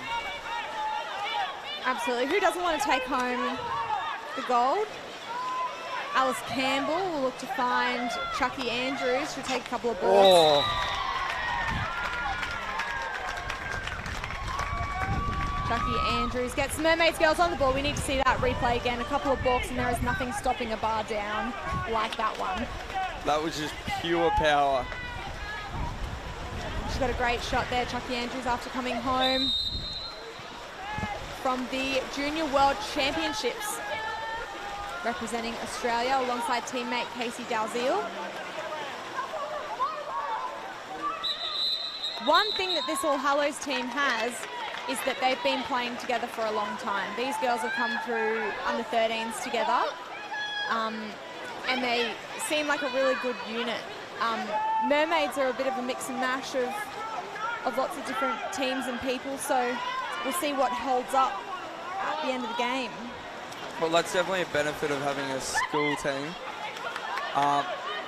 That, you know, they all, for under 18s competition, they've been through the whole schooling life with each other. They've been, you know, they know each other's plays off the back of the hand. So they should look to use their chemistry up over the other team. Absolutely, and we'll just check in who's watching on our live streaming and see old All Hallows girl Phoebe Powell is tuning in. She would have competed at these championships only last year. We also have All Hallows super coach Riley Townsend, undefeated 14Bs at the moment. He'll be cheering on the All Hallows girls, and as we can see here, a bit of a shift of momentum, the All Hallows girls. Oh, they've done well to regain possession, Laura Shannon.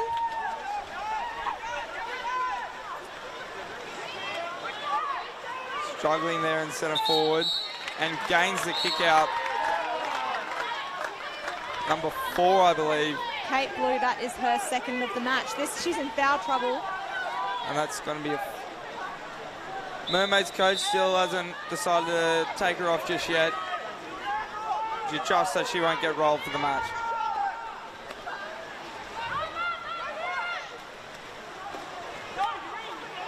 Oh, Olivia Vincenzi sides through it one from top. I think she saw that the shot clock was running down and she knew that she had to take a shot. Kate Blue re-entering the water. We have a 2-on-1 situation down here. Look at this, Dicko. Casey, oh, pure class, made the goalkeeper jump. Put it in the other side. I would not want to be in that cage, having to face shots from Chucky and Casey. See here. Well, with that balk, it just nothing the goalie could do after that. Nah, especially, you know, a cross pass always kills a goalie. So that was well done by Mermaid's teammate to suck the defence towards her before offloading to Casey. I think there's only about 10 or 15 seconds remaining in this second quarter. Mermaids pink with 2 goals. All Hallows still left scoreless. Good pick up there from Kate Blue. See here the crowd in the background. Mermaids will finish off the quarter in the lead, finish off the first half in the lead, 2-0. Kate Blue, number 4 from the Mermaids pink, is in foul trouble with 2, but otherwise, Laura Shannon's just got 1 and we haven't seen too much other action in here.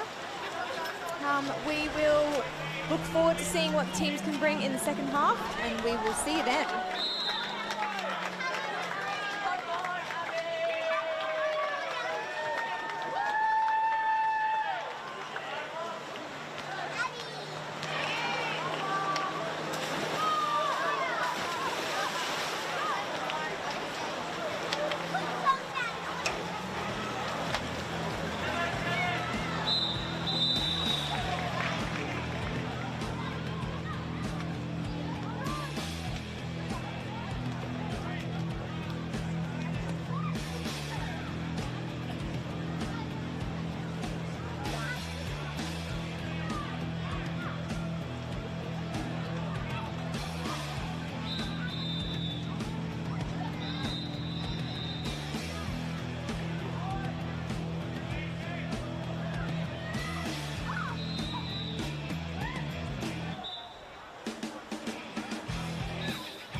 Welcome back to the second half of the under-18s gold medal match for the girls. Mermaids on top, 2-0. We've seen our second ball up with the gold medal series. All Hallows taking the first attack. And if All Hallows can score early on here. It will definitely give them the confidence they need to win this match. As this centre forward, number 4, Lauren O'Donnell, struggling to get a call there.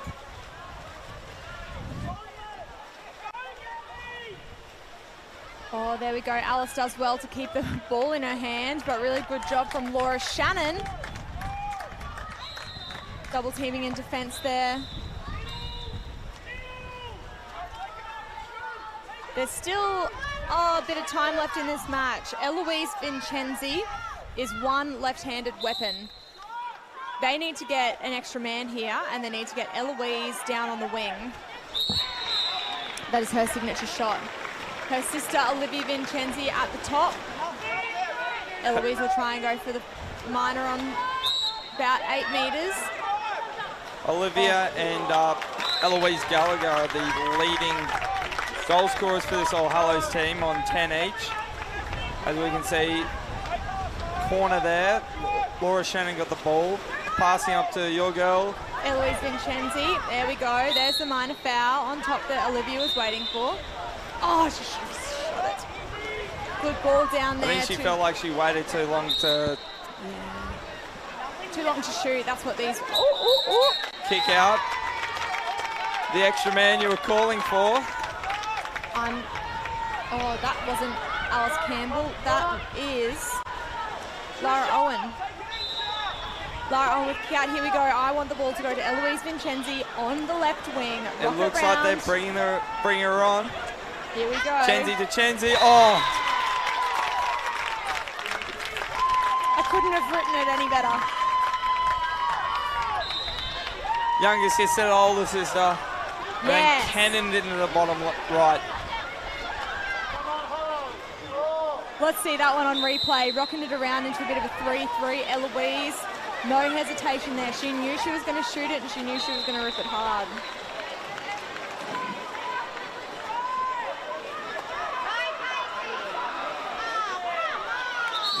Here we go, another exclusion this time.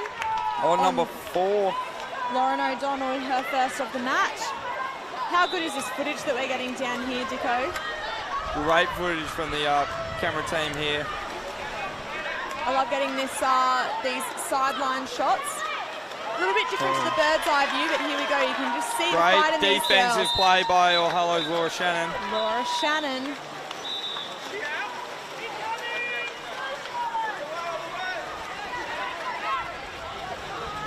Charlotte Harris looking for options. Another extra. 3 in a row. Number 8. The danger girl. That is Alice Campbell. This time Alice Campbell is sent. And there's a switch out top by Hallows, bringing on the left-hander to her favourite side. Oh, Laura Shannon, there we go. There's Eloise Vincenzi. Oh, look, they've really run down this clock. It doesn't really seem like any of the All Hallows girls want to shoot. They were just kind of passing it round and expecting someone else to do the work. Yeah, they failed to bring anyone on in that attack, but I'm sure the coach will like to improve that sooner rather than later. We are about halfway through this third quarter here. All Hallows need to score quickly so then they can level it with Mermaids.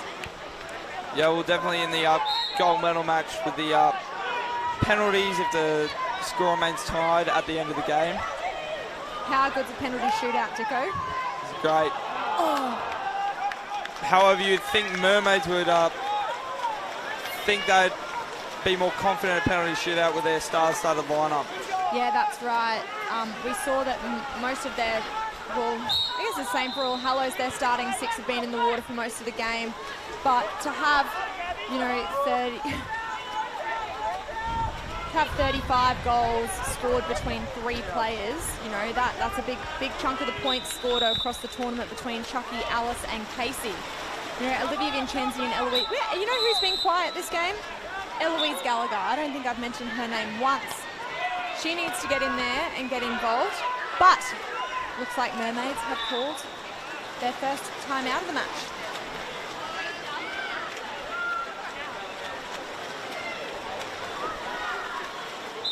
You can see here Pasha coming up to halfway. Actually, it might have been Pasha.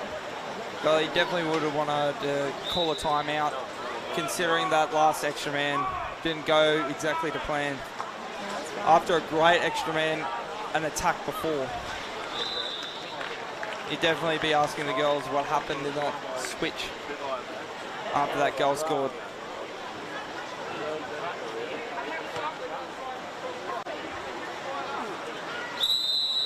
We go, the whistle blows. You can see that all of the Mermaids girls are looking intently at Coach Nicola. Very experienced Nicola at all levels of the game. Well, it'll be very hard for Nicola to just come off a big high with the under-14 girls win to then to straight away get the older Mermaids girls focused and ready to play this goal. Yeah, especially because the difference between the 14s and 18s girls and their game plans is so different. But here we go, this is what they would have wanted. Number 6, Laura Shannon, with her second exclusion of the match. A nice drive in there. Seems like Mermaids almost instantly set up that extra man. They did that so quickly. Long ball over to Lara Owen, and she shoots that. Nicola not happy with that one there. She's saying she turns around to the girls on the bench saying you've got to aim down, aim low. Because these goalies usually just go up. Laura Shannon, only about 40 seconds remaining in this quarter. All Hallows down by 1. How good would it be for All Hallows to go level with Mermaids into the fourth quarter? I think this would really get the All Hallows girls pumping on the sidelines. And they had the chance to do it with number 2, Tay Barrett. Tay Barrett, that was such a good effort there from Charlotte Harris. She received the ball down on the 2 metre. She turned. Now bringing Vincenzi on. Vincenzi to Vincenze. Here we go, a little bit of a rock. Here's Eloise Gallagher. Oh, she's levelled it with 4 seconds to go. You called her number, and she has responded. The cracking goal. That was, yep, she must have heard us, Dicko. You know, that's exactly what All Hallows needed. I cannot believe that the scores are 2-2. There we go, off the hand shot. That's exactly what was needed. So, here we are. It was 2 goals to Mermaids in the second quarter, but there's 2 goals to All Hallows in the third quarter. The scores are level. This will be a very, very important team talk because it seems like the momentum has shifted a little bit to the All Hallows side. The Mermaids will need to dig deep, and it seems like All Hallows are on the roll. Yeah. So we will see you back for the fourth quarter.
Fourth quarter here, a massive effort from the All Hallows team in the third quarter.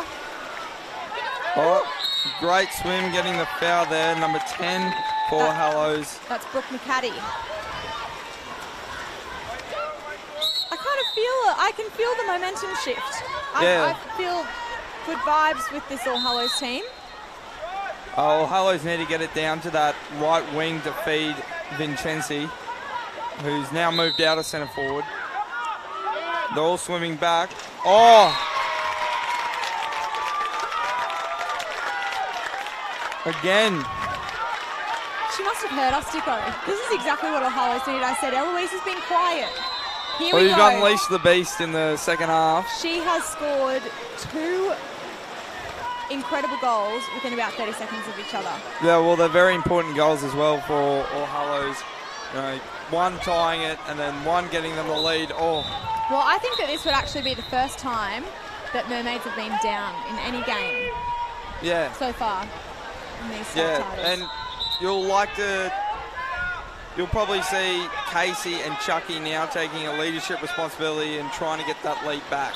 Yeah, we've seen a couple more shot attempts from Chucky than we have with Oh. Casey. Speak of the devil, Great play from Casey, giving it to Chucky.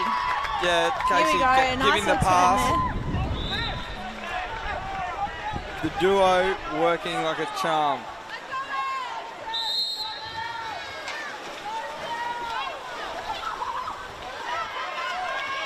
Oh my gosh, put it away! Oh, great goal. Number 10. Brooke McCaddy. A couple of notable absences in this All Hallows team are both the Brownhill girls. We saw Lauren Brownhill in the All Hallows under 14 girls team, but Caitlin and Taylor, who have both just been named in the Born 02 squad as well, are not here, but I hope that they will be watching on at some stage to support their team. Ball's got to go back. Must have been an offensive turnover. You now just feel All Hallows just in really strong command here. I think the Mermaids were a little bit rattled. Yeah, even after that great play by the duo Casey and Chucky, they then just leaked the goal straight away, and that would have really hurt them. Would have big long pass down to Chucky, just past halfway. Chucky still has the ball in her hand. She is going for the goal. Exclusion Chucky there. earns the kick out. Number 5 goes for Hallows. And the goal is scored. Number 9, Casey Dalziel. Leveling it. Holy smokes. Do you reckon we'll see a penalty shootout? Oh, I hope so. It's a bit more work for me if we have to do a penalty shootout, but it's always an exciting time to get. For the crowd and the spectators, a penalty shootout is always a bit of fun to watch. Great work by Mermaids. It's important for the Mermaids team to use their depth that they have with a number of Oz squad members and Oz squad players in their side, and not relying on Chucky and Casey to do all the work. Well, Chucky and Casey have both scored 2 goals apiece, whereas the love's been shared a little bit more around the All Hallows girls. Here we go. Here's an opportunity. Brooke McCaddy's down on the left side of the field.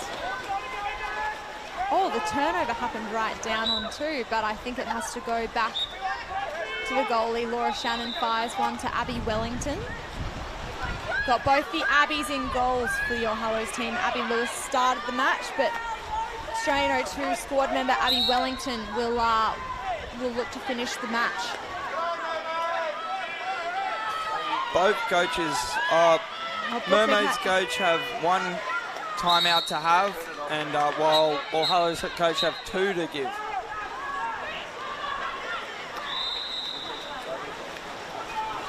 Shot clock winding down. 8 seconds remaining on the shot clock. Olivia Vincenzi will look for the minor. Alice Campbell goes long arms. It's pretty hard to get past her. She will dump. Probably a safe option there for All Hallows. That attack seemed a little bit disorganised, dysfunctional. I don't know if there was any real clear direction. And you might look. The All Hallows coach might soon look to give a one of his 2 timeouts that he has remaining to just to tell him to calm down. Oh, as they leaked another goal with about 2 minutes remaining. Can't stop it, can you, Chucky? I reckon She's just on fire today. She's nearly at 100%. I've only seen a couple of stray shots from Chucky. Timeout called by All Hallows. Now, if you're the All Hallows coach, what play are you running? How are you breaking down this Mermaids defense? Eloise Vincenzi. I reckon you've got to stick Eloise Vincenzi on the left catch wing. Eloise Gallagher looking for the ball on the top. And it's either got to be, depending on the Mermaids' defence, they might decide to play a zone, which could leave Eloise Vincenzi free, or if they're playing a press, they've got to get it to one of their sharpshooters on the top for a fouling shot.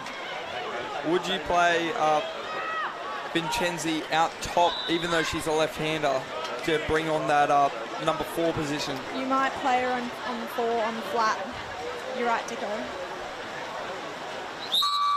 Sounds like you've had a bit of experience there. I don't know what the Mermaids are going to do here. We've seen how good the Mermaids club is at a press defence. These girls are long, they're strong. I think we'll see a press from them. Charlotte Harris will work very hard in centre forward. Here you go, Eloise down. Oh, well. Can stop right there. That's going to hurt. Oh. Look, he's got one more up his sleeve, but we only got 2 minutes left. Mermaids are up by 1. 2 minutes is still a fairly long time, as long as All Hallows can get the ball back and start putting some pressure. Well, there has been 5 goals in about 3 minutes, so who's to say there's not plenty more to give? Right, so very nothing happening here. Ball go to the top. Minor foul. Kate Blue will sit up. Oh. That was a close one. That would have sealed the deal for All Hallows, but here they are. Here's the opportunity. If All Hallows use the clock wisely, they'll have 2 shots at a goal, whereas Mermaids will only have 1. Yeah. So that's all depending on how well they use the clock. And giving the ball here to Laura Shannon. Oh! Right idea. Right idea for Laura Shannon, driving in. That cross-cage little pop, but just almost working. Yeah, just gave it a bit too much. Well, a minute to go here. All Hallows still might have the last say. Yeah, well, Hallows only going down 5-3 against Mermaids, so they definitely have it in them. Yeah, interesting that it's quite a similar scoreline as well. You could, a low-scoring game reflects the good defence. Yeah, definitely. Here we go.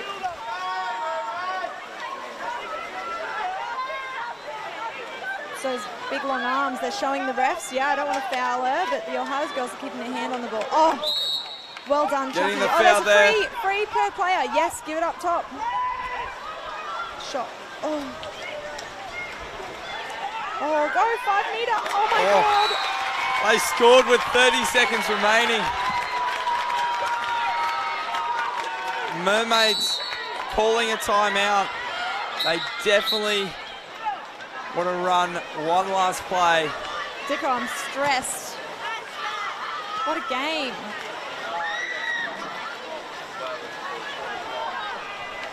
Okay, so Mermaids are going to get the ball back with 30 seconds to go. Yes. All Hallows need to press and go for steal. Definitely. Let's see what you guys have to say on the live stream. Make sure you comment and let us know who you're supporting. We've got a lot of viewers here, Dicko. We've got a fair few Mermaids fans at the game as well. Yes, you can hear the cheer squad, but you can also see the Mermaids contingent. Oh my gosh, look at all these. Jeez. Everyone's feeling the heat. Thank you, Harry Johnson, for getting involved. 29 Dakota Kenwood, Phoebe Powell. 29 seconds left in this game. They're up. No more timeouts remaining for either team. No, All Hallows have 1. Do you reckon the second they steal the ball? Oh yeah, All Hallows. Hallows still have 1 to give. Well, it depends if it's a counter. If you're on the counter, you have to leave it. But if it's, just scraps, they would probably have to call a timeout for only just getting the ball. Oh, she's left by herself. Good pressure there coming from Charlotte Harris. She works so hard, Charlotte. Big arm block. There we go, running the clock down. All Hallows want number 5, Matilda Elliott. Oh, sorry, Lara Owen. Oh, boy. And they've scored. Oh, ball under. Ball under. And timeout called. 12 seconds remaining. I don't think we could have written this story any better, Dick. I feel like we have predicted too many of these things here. Oh, look, both teams are getting very close to each other. Look at this. They're both using their side of halfway. I want them to get off that lane rope. They're all standing on it. Oh, pool staff will probably not be too happy with that. Oh, the goal might get knocked down if they're not careful. Here we go, All Hallows and Mermaids. Mermaids, big defence here. It would be an absolute underdog moment if All Hallows came back to win this. Definitely, definitely. Although we have sold All Hallows a bit short here, they do have some real star power. They do, Dicko. And here we go. Big drives. They don't 5 have many seconds remaining. Hang on, I think there might be a little bit more than that. Our clock is just running down a bit too quick. Here we go. Charlotte Harris will go for. Oh, surely that was a minor foul. Stole the ball. 10 seconds remaining. I don't know how long's remaining anymore. Oh, and an awesome save there from Abby going Wellington. to penalties. Oh my goodness.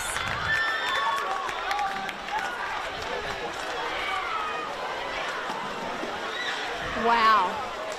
So, ladies and gentlemen, I want to hear who you are supporting for. Who are you supporting, either All Hallows or Mermaids? We are 5 goals apiece. Now, the way that the penalty shootout works is that the coach will nominate 5 shooters to take a penalty shot, and they will alternate a shot each, and it'll be the most at the end of the first round to see who wins. But if the scores are levelled after the first round, it then goes into a sudden death moment. So, if you're Mermaids coach, who are you putting as your 5? I'd put the girls, you know, there are a couple of girls who we haven't seen hit the water yet tonight, and I'd put the girls in who are warm, who have had a couple of shots, which would definitely be Chucky, Alice, Casey, Lara Owen taking a couple of shots there, and probably Kate Blue.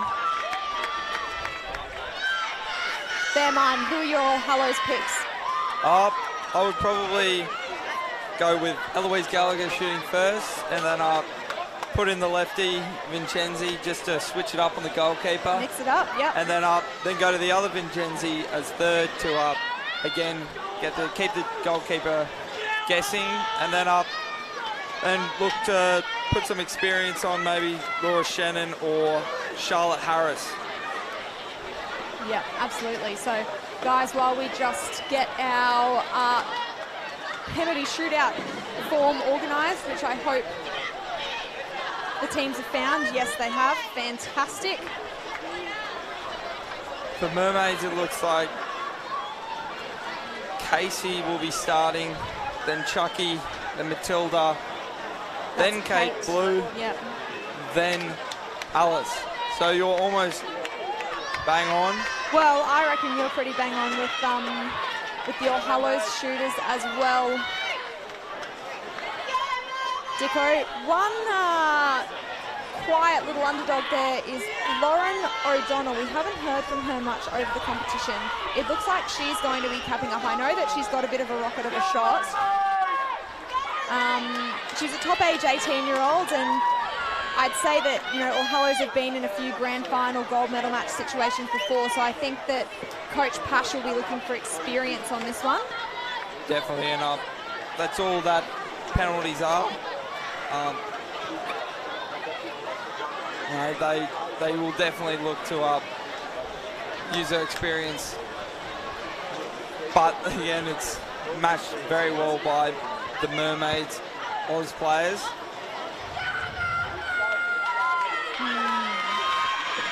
Oh, here we go. They're trying to toss a coin.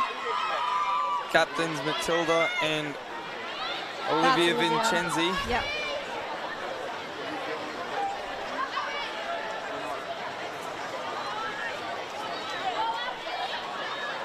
Love to see so many viewers on our Facebook live stream. We've got a lot of mermaids. Oh, but there we go. We have some All Hallows support too. This is now biting. Gotta love a final. Thank you, Margie Nassar, for tuning in. I tell you, there's a big crowd coming around here now for this penalty shootout. This might delay our men's gold medal match a little bit, but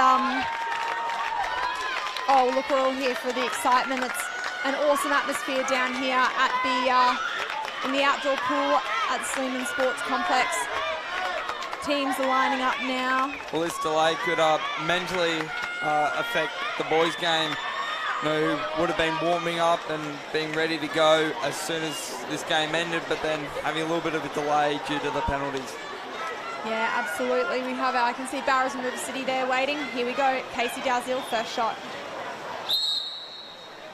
Oh, top right, cannon. She's got a good shot, Casey. Can't keep her off the scorer sheet. It looks like we have opted to shoot down one end of the field. You know, as you can see, Dicko, there is a massive crowd behind there that could be quite distracting. We don't want something that happens to the Olympics. You know, I don't know if you saw in the girls' penalty shootout where the other goalie was warming up behind the cage during the shootout. We can't have that. Only our cameraman can be behind the shot. Oh. Olivia Vincenzi unlucky there not to get her first penalty, but they've still got 4 other shooters.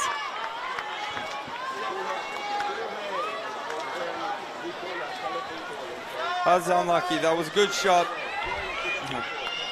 Top leftish, and it was just unluckily saved.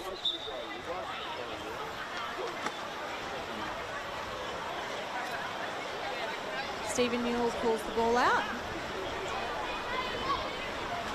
Having a little chat to the delegate. You got to tell your camera guy to move.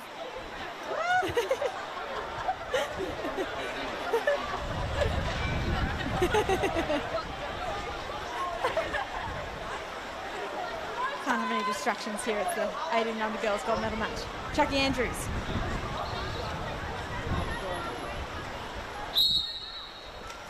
Oh, Shot. just sliding under All Hallows goalie Abby Lewis's arm.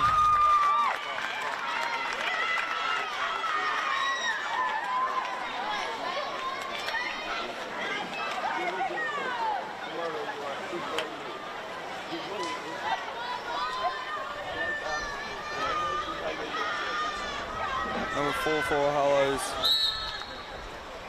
Lauren O'Donnell, she misses her penalty as well. Trying to go high. It's always a risk in penalties.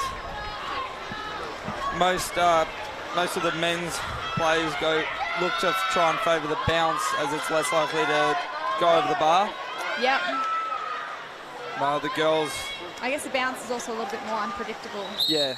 Here we go, Matilda Elliott. Oh. Now, this one might seal the deal, Dicko. If All Hallows Eloise Gallagher misses this, there's no way they can win.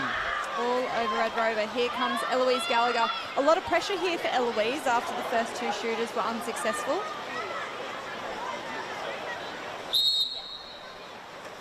Oh, there we go. That's done. Channeling. Well done to the Mermaids Pink girls. We're ecstatic to go back to back to back. Well, back to back to back to back. The Mermaids Pink girls have been successful in a 4-peat. Under 12s, under 14s, under 16s, under 18s girls champions.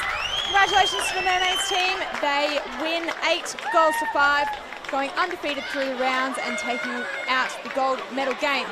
Now, Dicko, we have a big match coming up. Barrows versus River City. Make sure you stay tuned. That will get underway in the next 10 minutes. We look forward to seeing you then.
Welcome back to the Queensland Waterpolo TV. We've had a commentary change with Will Downs subbing in for Bella Anderson. Yeah, mate, just getting an upgrade.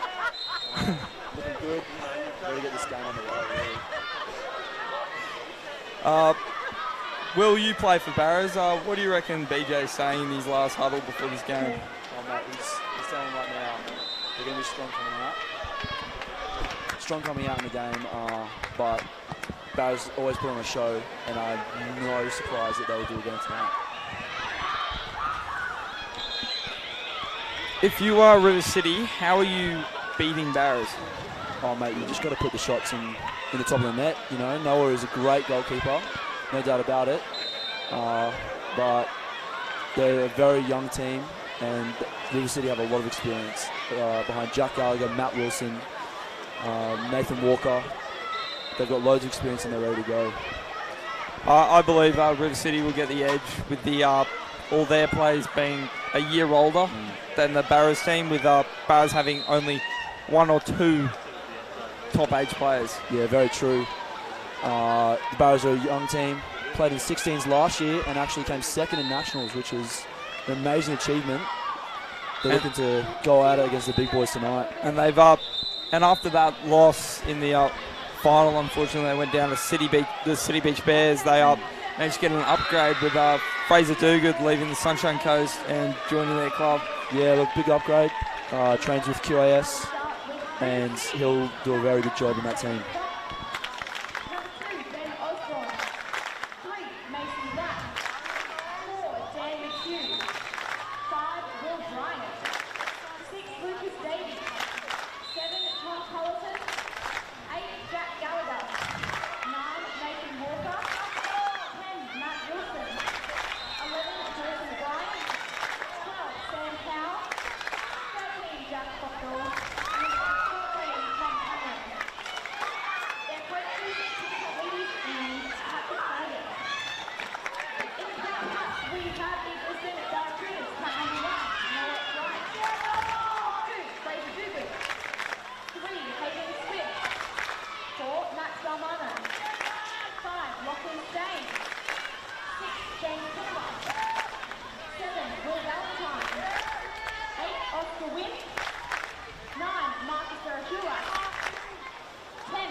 Yeah, they don't want these boys jumping off the pontoon. Yeah.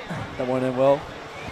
With Geordie on the other side reffing the, I believe it's the under-14s bronze medal.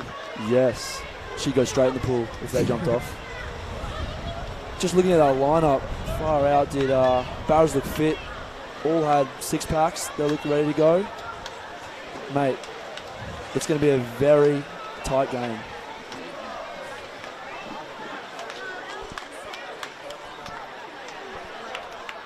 Well, you saw, you wouldn't have guessed it, but Ollie Boucher is the top age player. But on that lineup, he was a bit towered by the other boys. Yeah, mate, look like the smallest guy on the team. But he definitely makes up for it with his quickness, speed, and just explosive power. Yeah, definitely. Last time these two teams met was last night, and the winner being River City 5-3. Just like the just like the previous match between Mermaids and All Hallows, with their round game ending in the same score. Let's see if Barras can mount a comeback and maybe get through. Yeah, maybe snag a goal. Another goal for the Barrow boys. For those watching at home, you'll see Jack Fodor, the little one. For those who watch Waterpolo will know Jack Fodor is the younger brother of Max Fodor, who's an exceptional goalkeeper and he's played in the Born 00 Oz team. Yeah, did extremely well over there. And he's apparently coming back to National League this year, so it'd be good to have him back. The starting lineup for Barras looks like Lockie Steins, Will Valentine, Fraser Duguid, Chris Buchanan, James Kinnemoth, and Marcus Barahuma.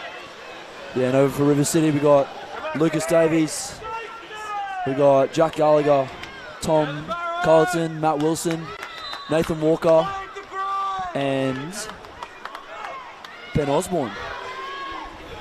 Both goalies for both teams are really good, and Xavier Clark, he's really come into his own this tournament, and he's knocking on Noah's door for that top goalkeeper in Queensland spot. Mate, he's pushing for it. He got 23 states MVG. Sorry. No doubt he's looking for another one. Ben Osborne swimming up for River City. Easily won by Ben Osborne. And he flicks it back to Lucas Davies, who gives it to the experienced Tom Carlton. Yeah. If you're Barrows, what defense are you playing here, Ollie? I would look to at least never try and give Jack Gallagher a foul shot outside. But it's so hard then not to to drop with Matt Wilson. Who's just got a 5 metre straight away. 19 seconds into the game. He's showing his worth already. Jack Gallagher, straight away, top left. All 115 kilos of that man has just powered that ball into the back of the net. Barra's become very vocal now on the field. They're trying to remain positive. But Jack Gallagher is an exceptional player. He used to be in the Oz team before deciding to take up more seriously on rugby. Yep, getting in that first 15 BBC team, captaining it. Lucas Davies getting a kick out.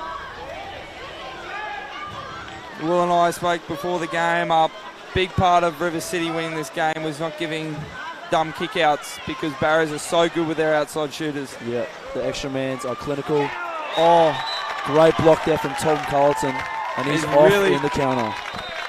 That's something with Tom's long arms he does very, very well. Now we see Mason Black filling in for Lucas Davies' spot, coming off the counter.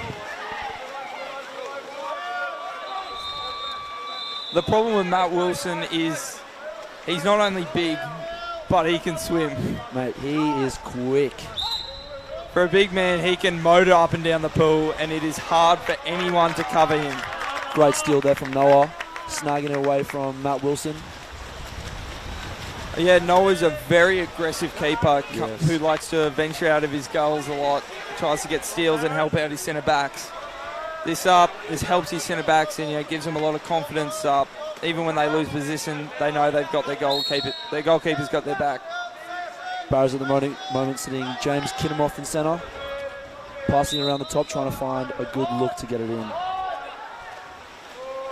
Marcus wanting to shoot. Oh, that's a goal! What a goal from Marcus Barahula. Bounce bar, mate. There's nothing better than that, is there? No, that, as we see in the replay, the long pass over from Lockie Steins. Marcus doesn't hesitate. A little bit of a juggle with the ball, but he just puts that away. Xavier can't do anything there. No, can't do anything with those ones. What a steal from Will Valentine, just going over the top of Jack Gallagher, proving that age isn't the only thing that can keep the ball. Will, probably the youngest of all players in this competition. He's a year younger than the under-16s, so he's playing 4 years up. And that's a kick out on number 9, Nathan Walker, first of the game. Tom blocking, not committing. Knows he has that good arm span that can just swat shots away. James wanting it. The key for River City, whenever James wants to shoot, he takes a stroke with his right arm, and looks at his bicep, tries to flex a little bit. Great press here from Barrows, not allowing the ball to get up the pool quickly. Tom remaining with the ball, driving in. He'll want to use Ben Osborne. He does. Chris with a kick out. There's no doubt that was a kick out there. He don't know what he was thinking. Fraser Dugan, number 2, started to swim out. Lucky jumped back in straight away, knowing it wasn't actually him that was kicked out. Oh, who is that? Lucas Davies. Lucas Davies. Bit of a firewire. He just, no, he can cost a few goals with his stupid kickouts, but he definitely has that attacking ability to win you a game. Always wants to score, Lucas. Always a great thing in some games and a horrible thing in the other.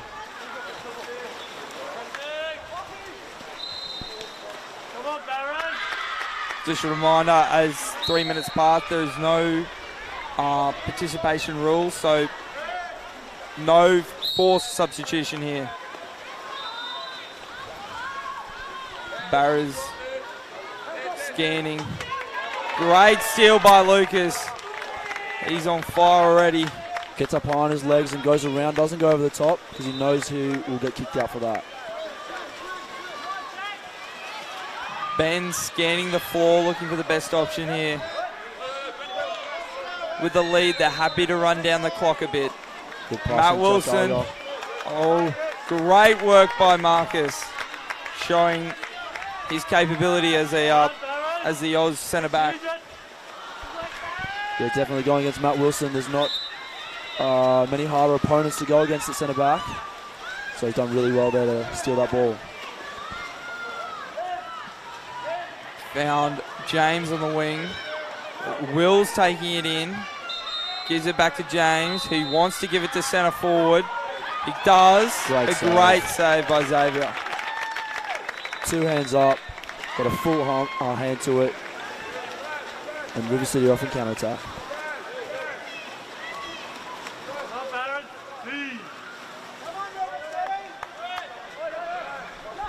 Good press here again from Barrows. Now dropping back on Matt Wilson to try and stop that ball from going in. Even with the back end, it's still a rocket. Oscar learning the hard way. You can't swim over Matt Wilson and get away with it. Come on, Barrows! Matt Wilson obviously coming from Canberra for this term. Oh, and what a great goal there from James Kinnemoff. Assist from Will Valentine. leveling it with 10 seconds to go in the first quarter, and they bring on the pocket rocket, Ollie Boucher. He's ready to light this place up. Still yet without a goal though, the pocket rocket. Don't know what he's doing. That goal before made James Kinnemoff the highest scorer in this game with 12 goals over the tournament. Oh, Lucas Davies firing from outside, trying to get something before the quarter finishes. And that is first quarter. Still level. River City scoring, but Barra's always answering back. Yep, Jack Gallagher and Lucas Davies, the goal scorers for River City, and Marcus Berahulak and James Kinnemoff for Barrows. Good thing for both teams to take away for the goalkeepers is that they haven't been beaten due to poor performance. They've just been beaten on skill. Yeah, that's it. You know, 2 good goals from both sides. Goals are looking at that like they're going to get past you, so just got to keep your head up and keep going. What do you think, Ollie? What do you think BJ's saying right now to the Bar boys? I reckon he's saying keep positive, get your arms up, keep blocking, try and channel the ball into Noah, because we all know how good Noah is in goals. And he can't save top corners, no goalkeeper can, so they want to try and deter the shooters of Jack Gallagher, Lucas Davies from just having free top corner shots. Yeah, definitely. They've done a really good job in defense, Barrows, shutting down Matt Wilson, the under-23s MVP. So good to see that they found a game plan to cut him out of the scoring. The problem is they can sit at double centre with Jack Gallagher just being a ginormous beast. Mate, with two guys over 100 kilos, it's hard to stop them. It still makes me wonder why they haven't actually run a double centre yet. Yeah, that is a good observation, actually. Put one on the wing and then drive in to sit two centres. Maybe they're just looking for space in the pool. Well, both have proven they can score from outside. Matt Wilson had a cracking goal in the under-23s from about 10 metres. Yeah. Hit it up, top corner, bar down. Far out. And so he's showing that he can do it all. Great swim off there again from Ben Osborne, winning his second swim off of the night. There's number 6, Lucas Davies, who's free. He wants the ball. He wants another shot away. Oh. But they've thrown it out. Oh, costly mistake for River City there. First 20 seconds, we'd like to set a good tempo there.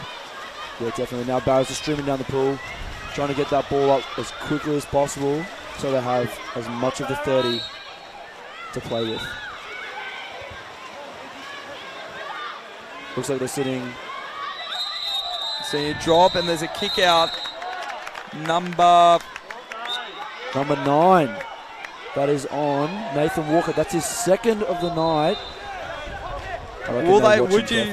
Are they going to sub him? Or do they have faith not to get a third? I think you've got to sub him. I think you've got to get some of those bench guys to wear out this Barrows team and then put Nathan back in when they're all tired and not going to be driving. Yeah, but Nathan just caught with his hands down. Oh, that was almost an own goal by Lucas Davies. Far out. Great stop though from River City, and they are off with Mason Black on the right, streaming down the pool. Jack Gallagher, for a big man, he's a great general. He controls the ball.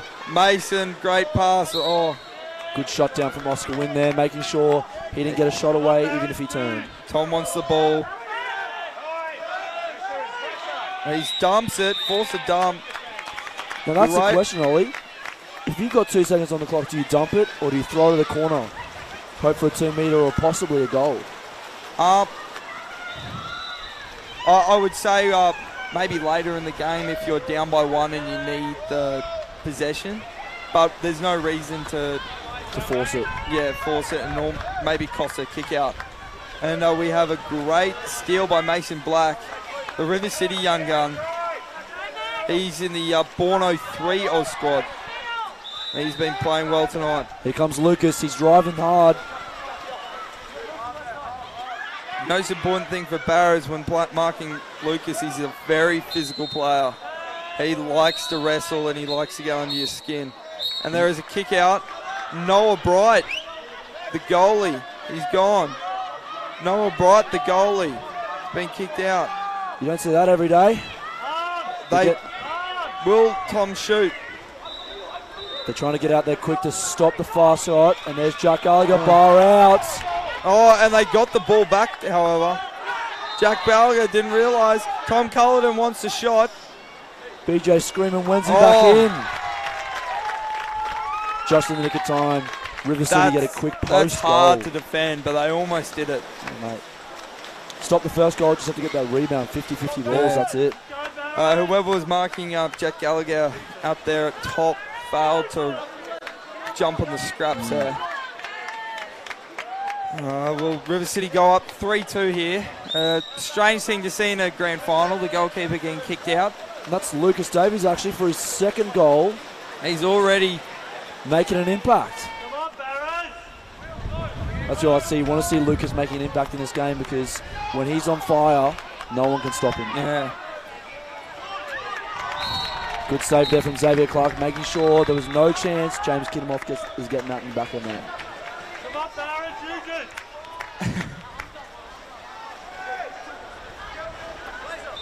it. River City playing a really good defense here, and they get the steal. Matt Wilson, again, superstar on both ends. Mate, the question is, can anyone stop Matt Wilson? I don't think they can. well, their answer might be on their own team with Tom Cullerton being a great centre-back that he is. Just swap teams, put him in centre-back. Here comes Jack Gallagher looking for the pass. Fraser, great duo steal, and they've given a kick out on Will Bryant, number 5, getting kicked out for a push-off on Lockie Steins. That was excellently milked by Lockie Steins there. As on the first look, it didn't look like there was much going on there. Barrows set up quickly, and they look to use as much of the clock as they can. Will Bryant still struggling to get into the box there. He's big bopper. Taking his time. He was on. Great post pop there from Lockie Steins. Unlucky. Just shot the ball before he even had it in his hand. Here comes Nathan. He's back on after his 2 exclusions. With a minute remaining in this quarter. If you're River City, you know there's 1 attack each if you play the clock right. Are you going for goal, or are you just wasting the 30 seconds and setting up? Waste that 30. Make them use it all. They put it in centre, so now Barrows have a full 30. You can see Matt Wilson tiring. He's slowly coming back. Here goes Marcus, trying to get away from Ben Osborne. Ben Osborne's tracking him down. It looks like there'll be a kick out if he gets there. Marcus, straight over the cage. Just tried to force it there, Marcus. Let's take his time. Maybe spin around and down the line shot. Yeah, well, Xavier had both his arms up. He was going to fall eventually if he just had waited. Exactly. They feed the centre. Again. Great. They're not getting defense. any calls in centre. Dennis Ron signaling that 2 hands up. It's no call. Barrows are playing very well. You know, dropping. They're leaving as Jack Gallagher and Tom Cullerton are slow to get up the pool. They are allowing Barrows to have a drop on Matt, and really they need to get up the pool if they want to score. Yeah, definitely. A bit of a slower quarter there, with Lucas Davies being the only goal scorer for both teams, getting 1 in the second. We saw in the last game there went to penalties, and this game looks like it might be going to a similar state. Mate, if you're the Barrows coach, who are you putting in as your 5? Oh, my 5. Jeez, let's have a look at this. You'd have to put the 2 top goal scorers, Lockie Steins and James Kinnemoff, in there. I'd take my gut and go with Will Valentine, the young gun. Chris Buchanan, and more than likely Max Balmano. He's been playing out of his skin lately, and I'd give him a shot. Yeah, well, Max Balmano is a real talent. You know, he's got the goal scoring potential, but he's also a really good defender when he wants to be. Yeah, it's just a thing of how much game time is he going to get with this really fit lineup. They're going to have to swim a lot, so if they're tired, he's your super sub. Pictures of the River City bench, they are looking shattered. Yeah, they are looking tired, and Barrows need to utilise this in the second half. You see Jack Gallagher gulping down that water. Ben Osborne just looks like he's been in a battle lately. Caps going everywhere, not tied up. It's going to be a great second half.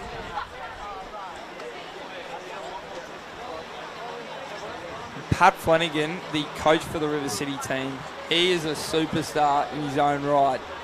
But what is it like playing against him? Oh, mate. A couple of weeks ago I played against Pat, and let's just say I was lucky to come out alive. That guy is extremely strong, and his shot it's next level. So he's a great player. Great to have him in our national squad this year, along with the likes of Billy Miller, Reece Howden, Anthony Martin. So it's looking bright for the Queensland National League team. Barrows need to be first to score. Who are you looking for? If you're on there, who are you looking for to get you the job done? I'm gonna sit James Kinnemoff in centre, and I'm gonna match him up with one of their small blokes, so Mason Black. Try and match him up with Mason, get him in there, and look for a kick out or a goal, that's a good way to start the third quarter. Hayden Swift winning that swim off easily. Ask the question, is that actually halfway? Yeah. It doesn't seem like it with the pool being extended to 30 metres, unlike the girls' game, which it was only 25 metres. So looks like Barrows is sitting Liam O'Brien in centre on Jack Gallagher. Don't know if that's a favourable matchup, but River City get the ball. Great steal by Mason Black there. You just look at this River City team. They are slow to get up and attack. Wasting 15 seconds. As you see the camera, the angle there. Matt Wilson just looking tired. Cross pass over to Ben Osborne. He's been playing almost 4 minutes. Yeah, no, I think he might be. Oh, that's gone in, but that is no disallowed. Goal. Took too long to shoot that. And Barrows are off. Now Noah's scanning the pool, looking for someone to get up. This is what they can't afford to do, Barrows. They need to get the ball up there and get it up quick. River City are tiring, and they need to use that against them. They got, like you said, they're a lot fitter team. They're up, and they need to get them swimming. Yeah, definitely looking at their fast players. Hayden Swift, Lockie Staines, and James Kinmoff, looking for them to try and get a counter-attack goal, maybe. Instead, River City are off. Mason Black is on the right side. He's streaming down with Ben Osborne with the ball. Ben Osborne is really coming to his own the last year and a bit. You know, we started off from making, almost coming out of nowhere to making a few National League debuts. Oh, and what a save. Noah Bright. Low corner from Lucas Davies. Looking to get his third, but Noah said, get out of my house. Hayden streaming up the pool. This is the game plan they should be looking to play. Ben is trying to get back. He's going to go all the way, is he? Lucas Davies coming across. Great defense. Oh, gives the foul away by putting his arm over the top. Lucky he wasn't kicked out for flicking that ball away. Yeah, that was risky there, and he is already on one kick out, and a shame to see him go on another, considering he has been scoring and playing well for them. Yeah, definitely. Turnover there for shot clock violation. Peter Pav screaming at us, guys, get up the pool. Jack Gallagher's now sitting centre. Switching it up, Matt Wilson. Here's the double centre you were talking about. Ooh. That wasn't a very good shot there, and seems like there's kick out on number 2, I believe.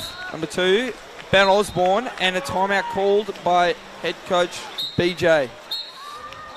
Yeah, just a stupid kick out there. Grabbed his head. It's an easy one for the refs to call. And it's very common when they're getting tired and making mistakes to then get frustrated and then give away a silly kick out. Yeah, just get tired. You grab whatever's close to you. Wasn't the best place to grab, not the head.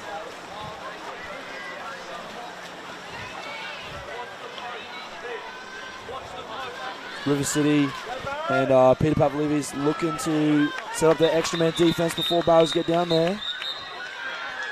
Got big Tom Carlton and his long arms at corner to stop that. Stop James Kinnemoff from getting those down the line shots. Yeah, definitely. And you got Mason on the other side, who will probably be marking someone like the likes of Marcus Humack. But it looks like James is set up to go as a post player. Interesting move. So they're not using their left-hander on the wing. They're using him on the post. I'll tell you what, I reckon they're going to play between positions 1 and 6. If you don't know for the viewers, it's the left wing and the left top. They're going to play between them and then look for a James Kinnemoff pop. Come on, Barrows. James staying there. He's gone down to position 4 there. Fraser got the ball. He wants Lockie popping out, and he's got blocked by Jack, and then off the goalkeeper. Xavier saved it. Barrows right it again though. Chris, a bit wide, a bit rushed. They had 20 more seconds. 27 more seconds, sorry. Yeah, so with the shot coming early, they had a new 30-second shot clock, so they probably should have used more of that time. Nathan Walker back in the pool again. One of their more experienced players. He's been playing for since I played, actually. Played with him in KFC Breakers when that was a club. Good to see him still playing. Mason down the line is open. Oh, he's fed it into Matt Wilson. He's got the ball. Lob bar out. Top bar out. Someone will be asking why didn't Mason shoot that down the line. It looked pretty open from here. Now Matt's forced to scramble and try and catch markers. So we see James Kinnemoth's up top. He's going to let this go. Background.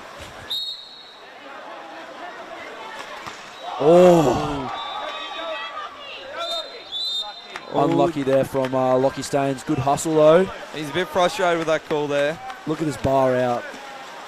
He beat the goalkeeper, came back off Xavier. He didn't know where the ball was. Those are the best shots when you get the goalie moving one way and you shoot the other. But it was a shame he couldn't execute there. Yeah. I'm sure he'll have another opportunity though. River City haven't used any of their timeouts yet. You'd think they'd use them soon. Yeah. Because they're tired and Lets it go early, Lucas Davies. Threw his shoulder a bit too far.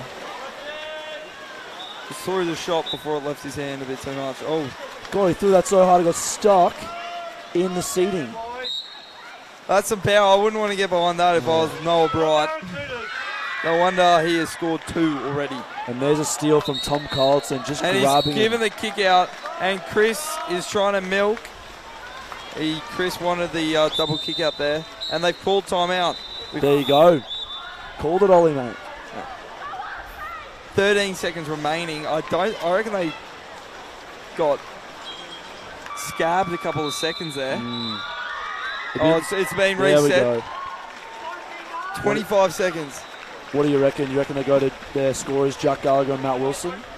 Well, I'd probably put one of them on post. You got Tom Cullerton, so I'd probably put him around position 6. Yep. And Jack Gallagher Matt Wilson, probably Jack Gallagher on position 5. And have someone like that. They got number 4 for River City, Daniel McHugh is a left-hander, and he's got a great shot, and definitely look to use that. Probably have Lucas on one of the wings, the other wing. See if they can get a shot off in the time they have left. 25 seconds. They got more than enough time. They have the ability to play out the full extra man, so they can't hold the ball and look to earn.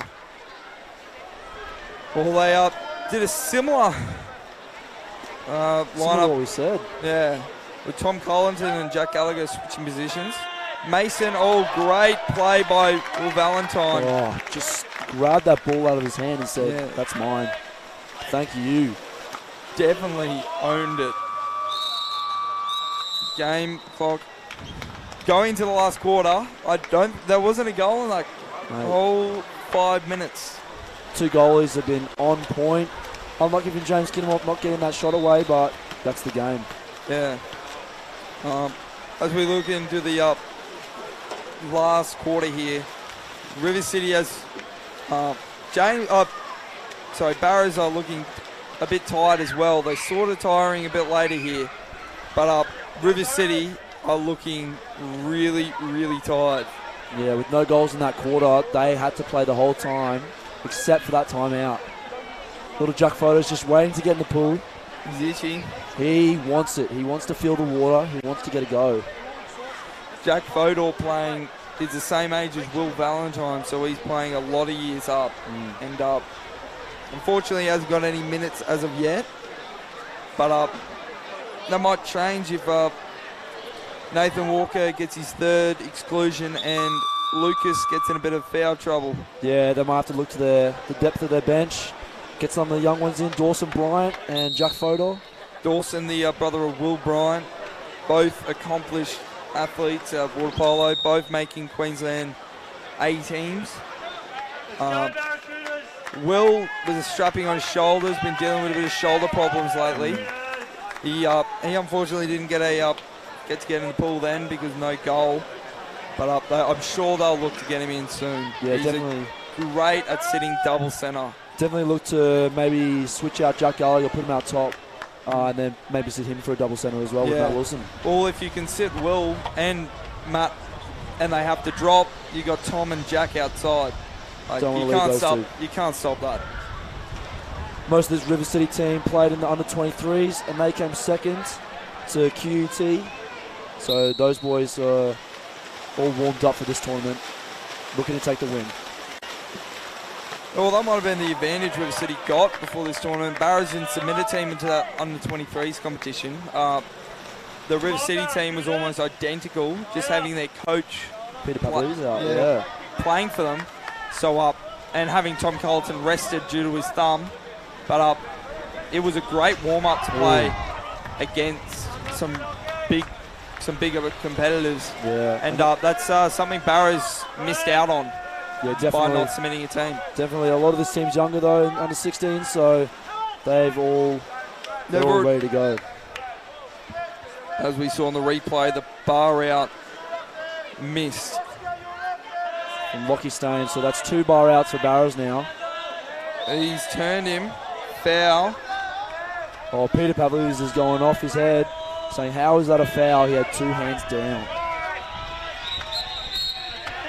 Ooh, that was lucky there. A second later, and he was kicked out. Yeah, definitely. And I believe that was Nathan Walker, and that would have ended his night. And here they come, Marcus Berhulak streaming down the pool. He's got some toe, this young boy. What a save. Xavier's all over that. Just saw him come out of his goals to stop that. And here comes Matt Wilson. Matt Wilson showing his speed. You know those big flippers of his. Trying to sneak it under his arm. Noah is too good there. The 2 goalies showing that the field players are going to have to work hard to get goals this game. Yeah. There's Pat Flanagan wearing the KFC Rakers hat. Looking a bit shocked there at that miss. Thought that Matt Wilson would easily score it. Matt Wilson steaming in out of nowhere. Fraser's looking to shoot. Bounces it over the goal. Good defense there from River City. Forcing them to shoot with only 5 seconds left. Well, with River City tiring, Barrows can have more shots late in their shot clock because they know they won't get counted on the other end. Yeah, definitely. Here comes Jack Gallagher moving in. He will not hesitate to shoot this. There you go. I don't know what happened there, but Noah is furious. You can't leave that man alone in the pool. Well, we see on the replay, Jack Gallagher on about 8 metres. Just, Noah thought it was going to bounce, but it just stayed low and went cannoning into the bottom corner. Yep, Jack grabbing his second goal of the night, making it 4-2 with 3 minutes to go. 2 goals down for Barrows now. They're going to have to look for someone to step up and grab a quick one. So you still going with your getting James Kinnemoff on a smaller player, or are you changing it up? I reckon they got to change it up. I reckon get Lockie Staines in there. He's been doing a good job at centre forward with that bar out before. Matt Wilson again. He's been on fire today. He hasn't got any goals as of yet, but defensively for a centre forward, he's been brilliant. Been a beast. He would have had like 3 or 4 steals by now. And always, as a present centre forward, bringing another defender back. Leaving Jack Gallagher open again. What is going to happen? Backhand from Matt Wilson, and the River City bench is loving that.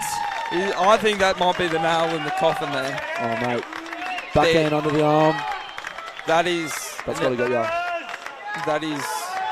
That was unbelievable. Look on the replay. Great feet from Lucas Davies, putting it right in front, so Matt didn't have to reach out too far to grab it. Wasn't too close for someone to steal it. Xavier on the screen now, having a great game in goals. I think he really benefited from playing the under-23s competition and having a good warm-up. And there's a turnover. Barrows are just costing them their games again and again and again. Well, they got stuck setting up at 5 metres there. They got no standard at 2 metres, which means the wings. Big lob over the top. Tom thought Matt was going to jump up in the air, but he didn't. Good steal there from Hayden Swift. And Barrows need to get up quick. They've got an extra man. Matt Wilson trying to get back. He's motoring back. Tom Cullerton in between his two players. Lockie Steins with the ball. Jack Gallagher doesn't know whether to press. But to kick out on number 6, Lucas Davies. Oh, that's his second. That's his. And they've called a timeout. Like you said, all these stupid kickouts. No, the ball was nowhere near going in, and he's had his 2 hands down. And he's shaking his head at that one. Peter Paver's not happy about that one either. Lucas knows, shaking his head. I shouldn't have done that. My bad. But I have no doubt he's going to get back in there and give it his all. Pete letting him know what he's done wrong there. Yeah, definitely. If you're Barrows, who are you? What are you doing? How's your setup? I think you've got to play for those posts. They've been unlucky this game, but they're getting good looks, and you've just got to sneak it under Xavier's arm, try and get a sneaky one away, and bring it back before it's too late. Well, Oscar, Max Balmano went up. Hayden all being subbed off. I think BJ's a great coach, and he obviously knows what he's doing. He has faith in these players he's just put on. And looks like he's playing Chris Buchanan out top, along with Will Valentine's the young gun. James Kinnamoth on the wing with Marcus Bella-Humack. And Lockie Steins and Fraser Dogood on the other wing. James, Great shot there from that James. one.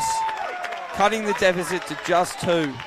You saw Mason had a straight arm up. That is an open invitation for come around and get that goal. As you see, he takes that right arm, takes a stroke, and he shoots.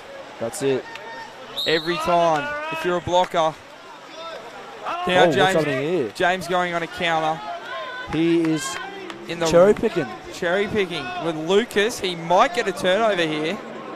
With Lucas being a bit of a hothead. And he's looking like he's trying to get under his skin. Lucas getting handsy. Lucas playing smart though, not giving anything away, letting him do what he wants. Lucas is just, he's engaged now. There we go. There might be some trouble now. Here we go, one-on-one. Can they get the ball in quick to James? If he can turn him. Good. He's got the ball. Tom Cullerton giving the minor. Here comes Will Valentine. With just about one attack left on the clock, they have one goal to go. I can't believe it. Jack Gallagher fell asleep and didn't get on Will Valentine. You don't see that every day. Great shot though from Will Valentine. Down the line. Even a good goalkeeper like Xavier couldn't grab that one.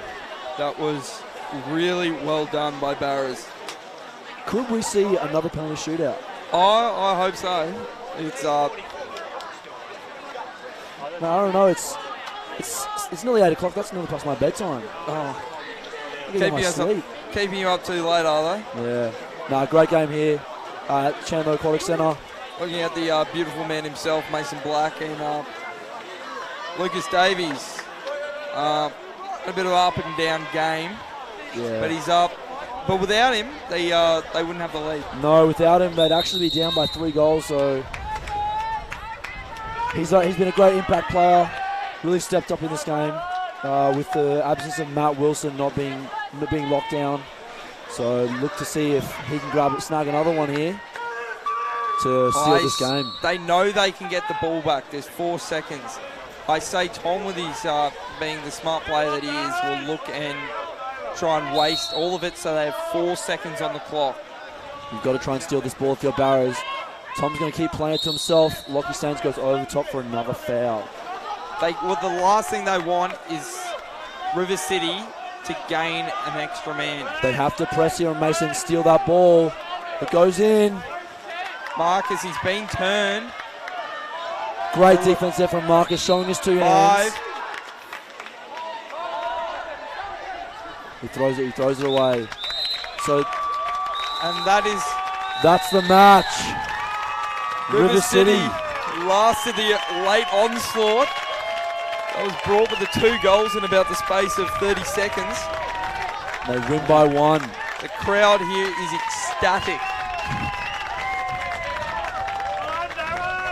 Peter Pav, River City boys, congratulations on a great game. Barrows fought very hard, only going down by 1.